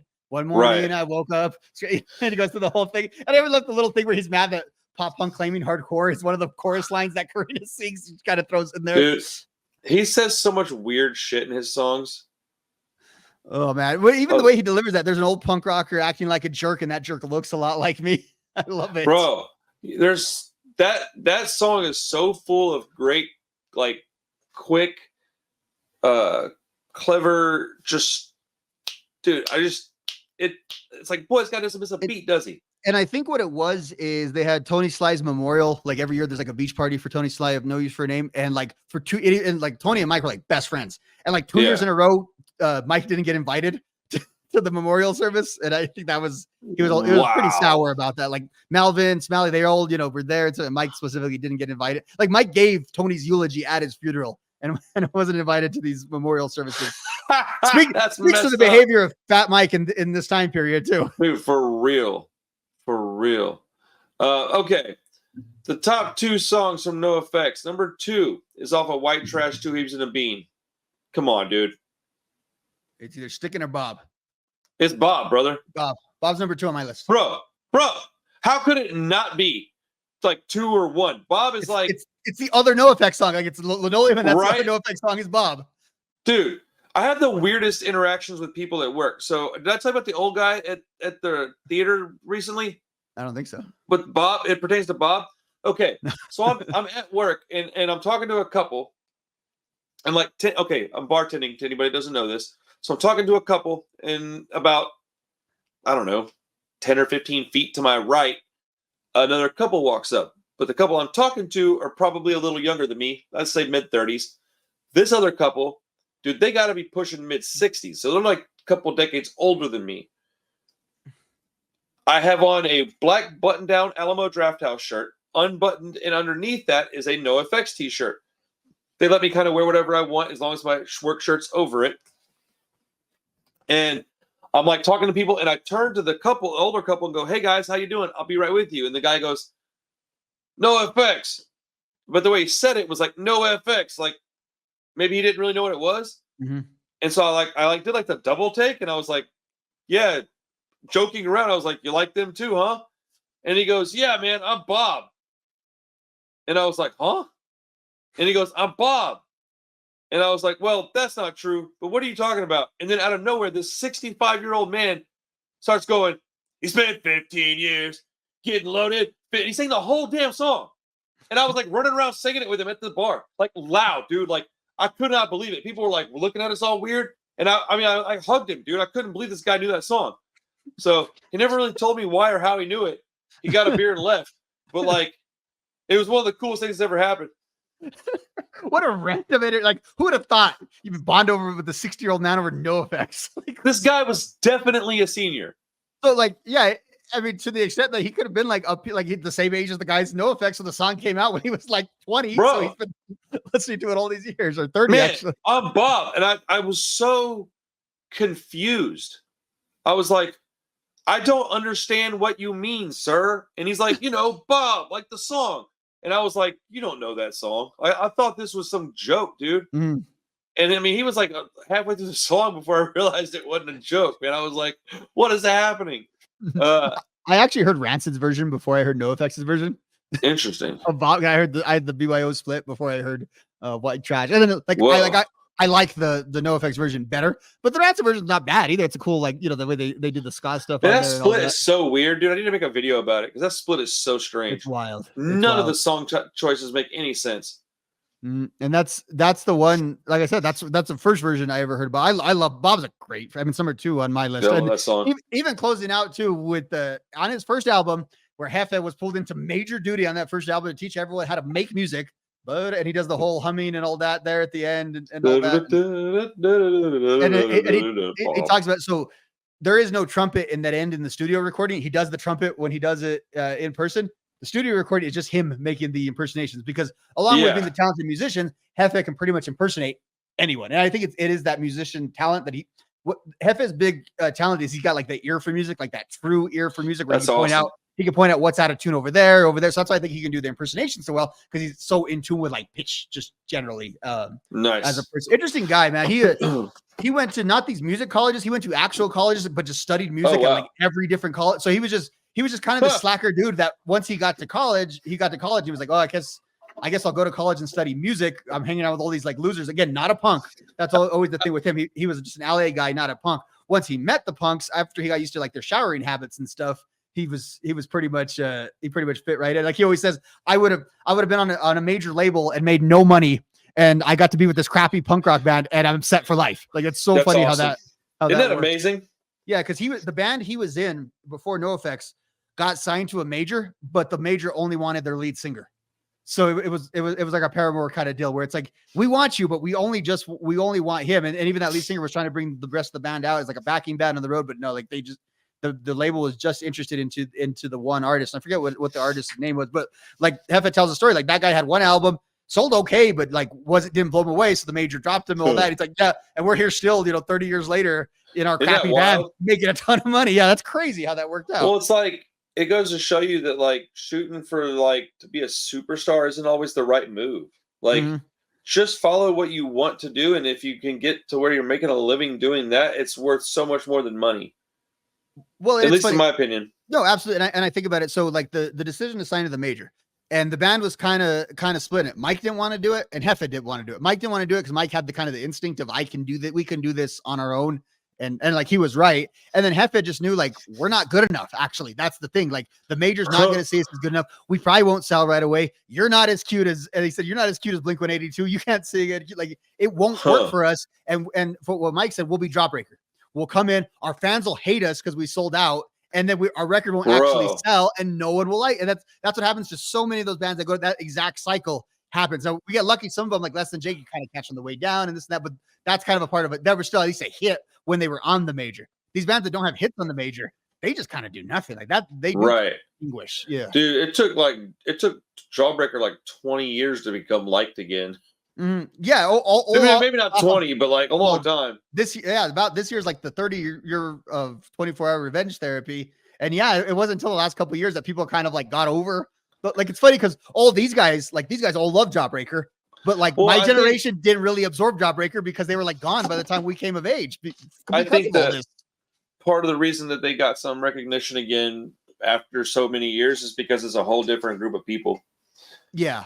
It's a whole different generation, man. So plus, people just don't care about that at quite the same level that they did because those structures don't exist at the same way either. You know what I mean? Right. That's very true. Let's get to it, man. What do you think my number one NOFX song is? Oh shoot. Okay. Give me an era or an album or something. It's on Errorism. On Errorism. Okay. I'm gonna say the opener. Separation of Church and Skate. That would be it. Yeah. It's a song that I can't explain to you why I feel the way I do about it, but the lyrics make so much sense to me. And it's a song that's very conflicting, and I think that that's important. I think that it challenges my way of thinking as much as it reinforces my way of thinking. And I think that, man, if you can get a song that does those two things, that's also catchy and fun to listen to, I think that's perfection. And while I love Linoleum and what that stands for and where that song's taken me and where it's been and just the gravity of that one song and the lyrics and the crowd singing it, for me and my personal experiences, the separation of church and skate is just so perfectly crafted that when I let people hear NOFX, that's the song I go to. Mm-hmm. Well, I mean, it's so well written and recorded too. Like just away from what it's about, and it sounds amazing. Starts off the album amazing. You got the cool bass line at the beginning. Sorry, we just hit 3,000. Yes, let's go, dude. I literally like refreshed it. It went from 2,999 to 3K. No, let's go. I'm gonna unsubscribe from you right now, so you go right back below. Oh, you bastard! I got to do a live stream tomorrow. Celebrate, man. Tell my people thank you because this is a big deal to me, man. Yeah. I think this channel's just doing it, bro. It's working, man. It's working. So anybody still watching this long ass podcast, thank you, man. Bro, I freaking love our people, man. We got this group, dude. We got this little community going. We do, not just me. We do because your name gets brought up in the comments pretty regularly. So I like it when people don't pay enough attention to realize that this is my channel. On like, this is probably the wrong video to say that on, but like where they'll see this first. This is my channel. The Punk Rock Review is my channel, and they go, the guy on the left is blah blah blah, or the guy on the right. I'm like, bro, dude. I always tell you guys that's Rob Punk Rock. It's like he's got his own channel. Talk shit about me. I'm the Punk Rock Review guy. You can shit on me. Like, don't leave him alone. Like, yeah, people just don't pay attention. But man, thank you to everybody that's a part of this, dude. It takes a lot of people to make this work. So. But yeah, man, Separation of Church and Skate is my favorite NOFX song. Let me go through my 10 real quick, and then I want to hear your 10, and I want you to tell me a little bit about some of them. Number 10, I have Seeing Double the Triple Rock. Number 9, I have Leaving Jesus Land. Number 8, I have The Quitter. Number 7, Darby Crashing Your Party. Number 6 is US A-Holes. Number 5 is Dinosaurs Will Die. Number 4 is We Called It America. Number 3 is I Don't Like Me Anymore. Number 2 is Bob. Number 1 is The Separation of Church and Skate. Let's hear it for NOFX, fellas. Ladies and gentlemen, NOFX. All right, let me put my NOFX hat on while we're talking. All right. Yeah, go ahead and set that on after you're reaching your milestones and all that. Yeah, dude. Teenage Bottle Rocket. I made this. I made this hat out of my Alamo Draft House hat. It used to be a Suicide Boys hat, but now it's a NOFX hat. And I want to be giving away this hoodie at some point. I said 5K, but it might be when I lose enough weight to where it doesn't fit me anymore. But it's going to keep the Branson back patch. It took me a long time to sell this shit on here, too. So anybody gets this is going to better be nice about it.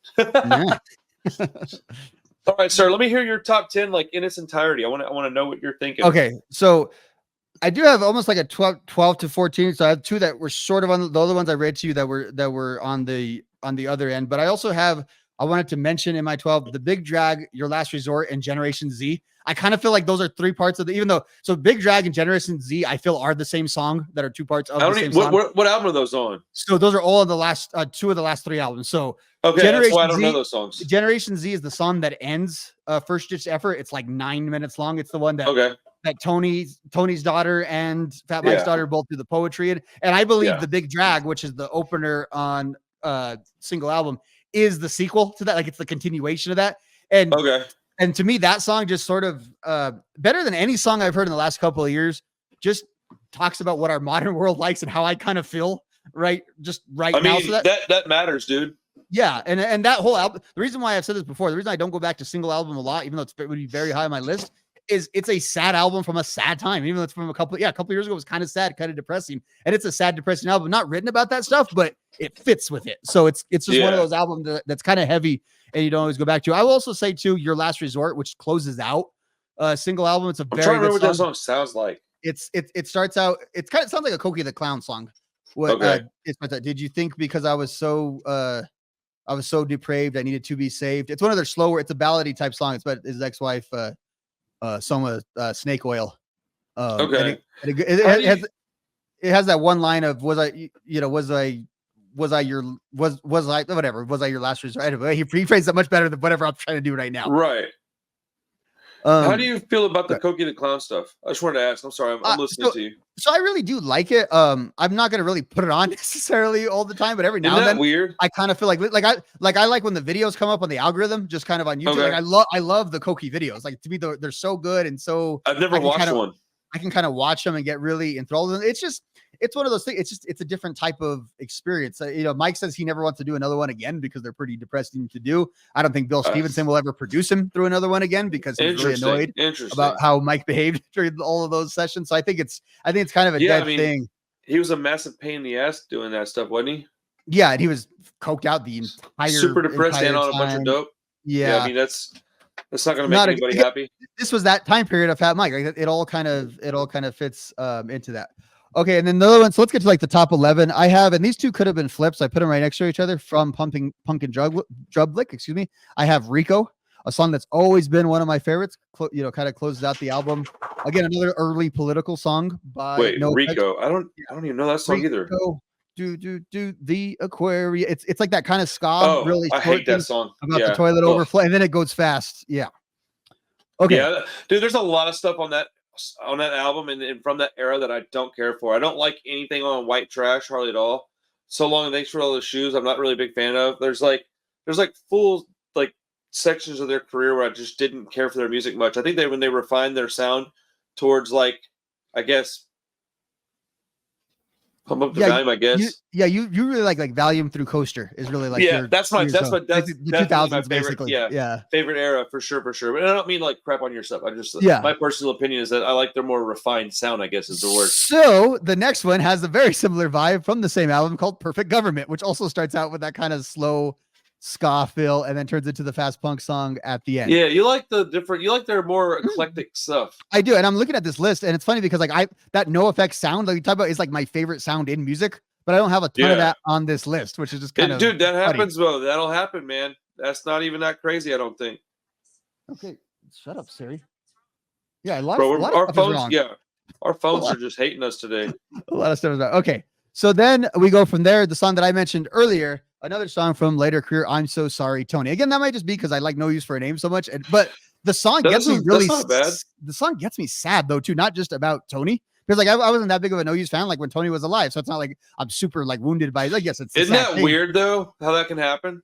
But also, it's a very good song about losing a friend. So if you've ever lost a friend, like in like one of your peers like that, it will hit you like you wouldn't. Bro.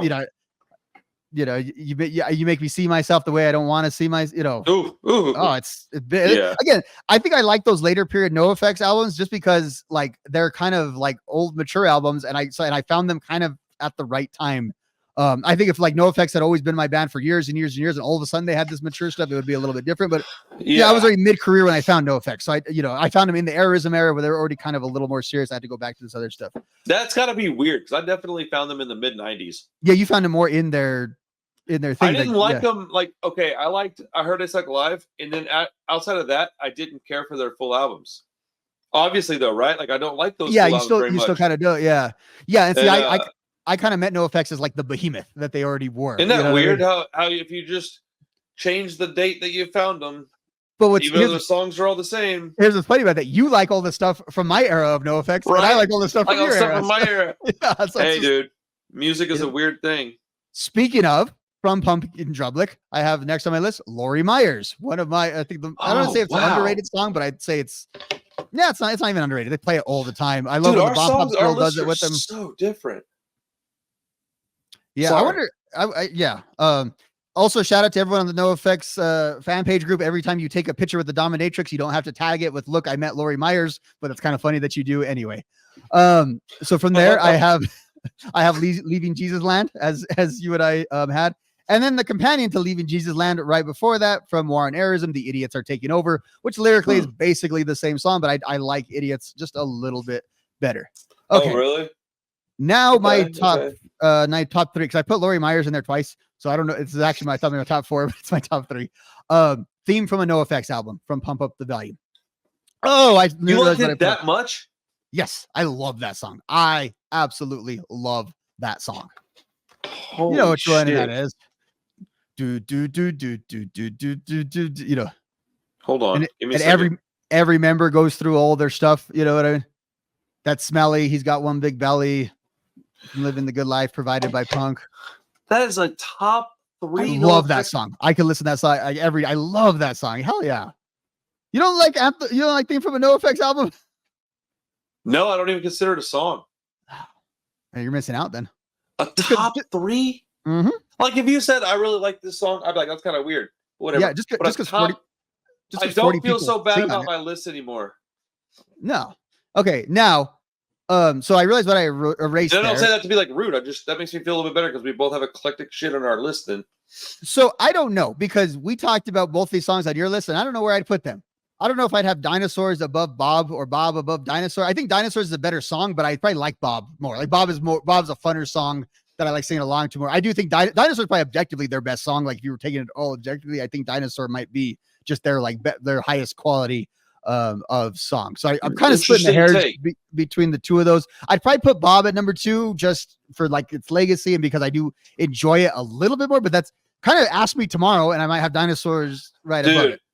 That's how this whole thing is for me, man. Ask Me Tomorrow, I might just feel like listening to Birkenstocks over all of it. Especially with the band like NOFX has so much. Like my Offspring list ain't going to change very much if I do that next year. This list could be completely different next week. Our next week's list, mine is pretty much set in stone. We're doing Blink 182 next week, and I only like about 15 of their songs. So, I mean, not really. That's I'm joking. But like, you know, if you want to say percentage-wise, though, it's a much smaller percentage than what I have here. Mm-hmm. And then I don't think that there's 35 songs that I'd like to put on a mixtape from Blink. Sorry. Ooh, shoot. Yeah, we're gonna have some differences on that. And I think you're a bigger Blink fan than I am, and I think we're gonna have. I think I like them more, and you're a bigger fan of them. If that makes any sense, and we'll discuss that next week. Probably, yeah. I can dig that. Which it's good because that's a companion piece to I think what this episode. I think NOFX. We always talk about NOFX 182. And yeah, we're like the key guys in making that sort of connection. Yeah, I agree on that. I have the Linoleum at number 1 though. I should say, as we talked about earlier, I had Linoleum at number 1. It started number 1, stayed at number 1. All that, and it's not just because, like I said, all these songs I'm numb to, and then I put their most overplayed song, right there at number 1. So again, like you, total freaking hypocrite. But again, I'm not, maybe because it wasn't actually a hit the way like we think of it as a hit, but it wasn't. There's no video because to it was it. a There's hit. no It was single to it. because it was a hit to our people. Yeah, it's their most But famous song by far. I don't know if famous. More people probably heard maybe like Franco, but maybe not. I mean, nah, dude. no, because Linoleum was their NOFX. biggest song. I was thinking about is NOFX. They get this title. I think they're probably considered the biggest independent band like ever. Like if you can't consider Rancid independent, which a lot of people don't. Which I don't understand that at all, but whatever. I think that NOFX is like the most successful, especially in punk rock. I'm sure there's other genres. They're probably the most successful independent band of all time. Just according to Spotify, which is only one source, Linoleum has 58 million almost. And what was the other one? Bob? No, you said it might be their biggest song. It was Oh, I was gonna say like Franco and American or one of those. Oh, dude. That song's not even registered on their top 5. What's number 2? Just for out of curiosity. It's Linoleum, and then it goes to Don't Call Me White, and then it goes to Separation of Church and Skate. Then it goes C and Double Triple Walk, and then it goes to 6 Years on Dope, which I find incredible. I think that's like what we talked about last week, just because like Spotify became a thing in 2013 and that album came out in like 2016. Yeah. So like guys like us, that was a lot of ways we checked out the new NOFX through that and stuff. That's true. Bob might have just been, a lot of people on 1.2 million monthly listeners on Spotify. That kind of surprises me. Is that I don't really know the scale there. Is that good or bad? I mean, to me, that's incredible. They're a punk band, dude. Yeah. Rancid has more. Do they?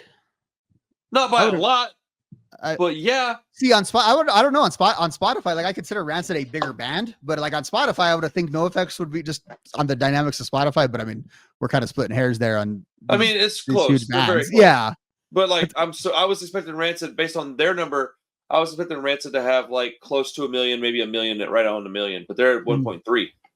So that's a lot of people, man. But dude, NOFX is such a good band. This was a long podcast, and I told a lot of stories. But I had a lot of fun, and I really appreciate just everything that we did tonight, man. It was a lot of fun. I don't know. Yeah. I forgot to write down my timestamp for the top 10 when it started, so that's going to be fun. But it's another one, though, that I think we like. Again, we've talked about this before. We could do lots of like songs episodes on NOFX because their career is huge. Like, and Mike said this all the time. He said, like, yeah, everyone didn't love every Ramones record either. When they say this, like, he says it's easy to be the Sex Pistols. It's easy to be Operation Ivy. He said when you have the one record that everyone can love. Whenever we've had a 30, almost 40-year carear, we're gonna have some duds in there. We're gonna have some songs you don't, personally like, and that's kind of what it is. And it's funny because they're stuff that's not well reviewed, like Wolven Wolf's Clothing, is some of their best stuff. So it's just they're a weird band within the music industry. They're weird all the way. They're punk rockers in the truest sense. They are freaking weird. And that is would have who they to are. agree with that. Yeah. That book is bananas, dude. What's it called again? The Hepatitis Bathtub.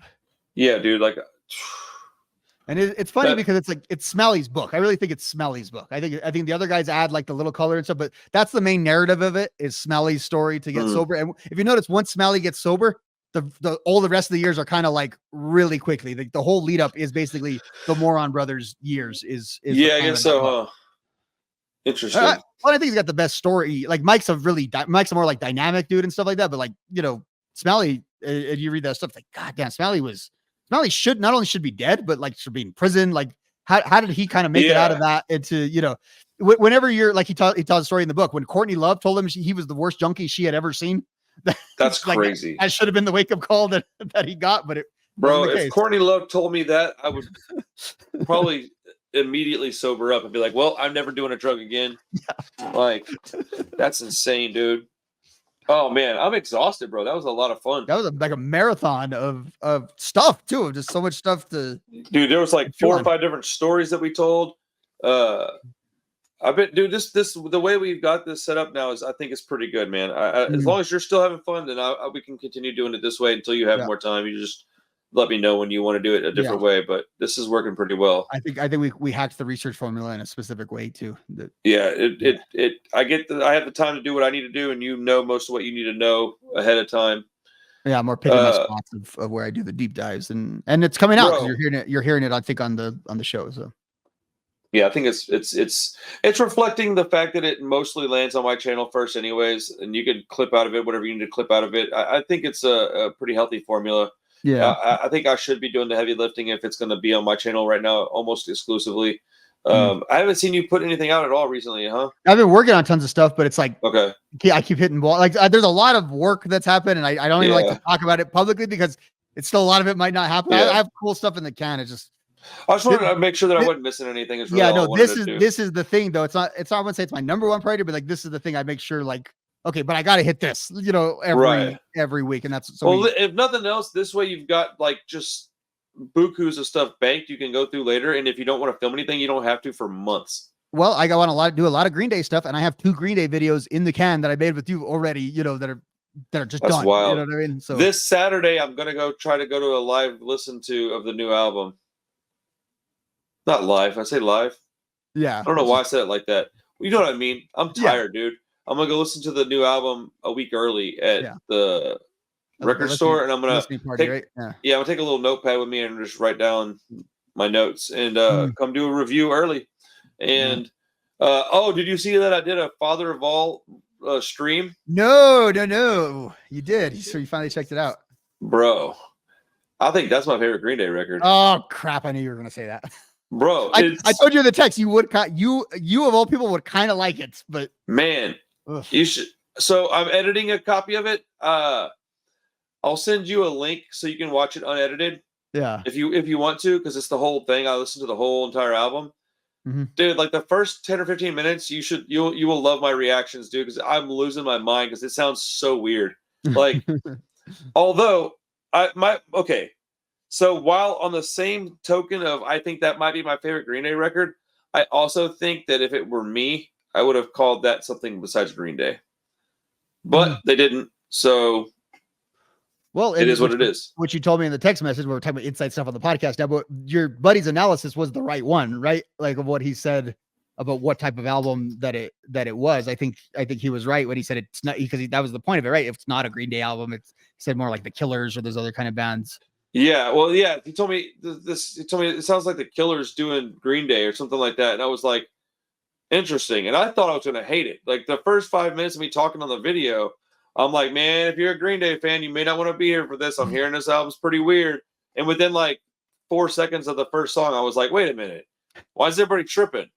Like, yeah, dude. And I had like a pretty large amount of people on that stream. I had like at one point, I think I had 35 people hanging out with me. Oh. Yeah, listening to it. So I'm editing it right now so I can have a version up that's monetized. But but it's on Patreon unedited, and then I have a link I could send you to watch it if you want to. I would much rather you watch the Street Punk video just so I can have feedback. Yeah. If you get time. But all right, man. Next week is Blink-182. We're gonna do our top 10 songs. We'll try to stick to around 60 minutes or so. I don't know. A podcast shouldn't be a time limit though. We have fun. Podcast is only time limit because we have time limits in our own lives. That's it. We could just talk. You and I could come in for 8 hours. We could do a podcast every day and then clock out. Yeah. Dude, for sure. Man, I sure hope I can get Brad on the show tomorrow. Yeah, I'm excited. Yeah, dude, it would be really cool to be able to document like that conversation with hitting this big milestone of viewers and all this stuff. But even if I don't, man, I'm excited to talk about Blink-182 with you, sir. People get so mad. Dude, people are gatekeeping my channel now. This is not punk rock. You should only be talking about punk. He does talk about punk rock. I'm like, this is hilarious. Y'all argue. Leave me out of it. I just want to read these. I love this. This is great. But yeah, dude, people are strange. All right, Rob. Yeah, anything else you want to add? Nah, good show. All right, brother, man. I'll talk to you soon, man. Have a good night. If you need something, give me a holler. I'm off. Yeah, I'm off Tuesdays. Same day? Most likely, but let me check the schedule. I'm off Monday and Tuesday, so just let me know if something changes. Okay. Maybe more likely Monday, but let me check the schedule for sure. Cool. I'll have it done by then. Okay. All right. Later, everybody. Have a good night. Bye.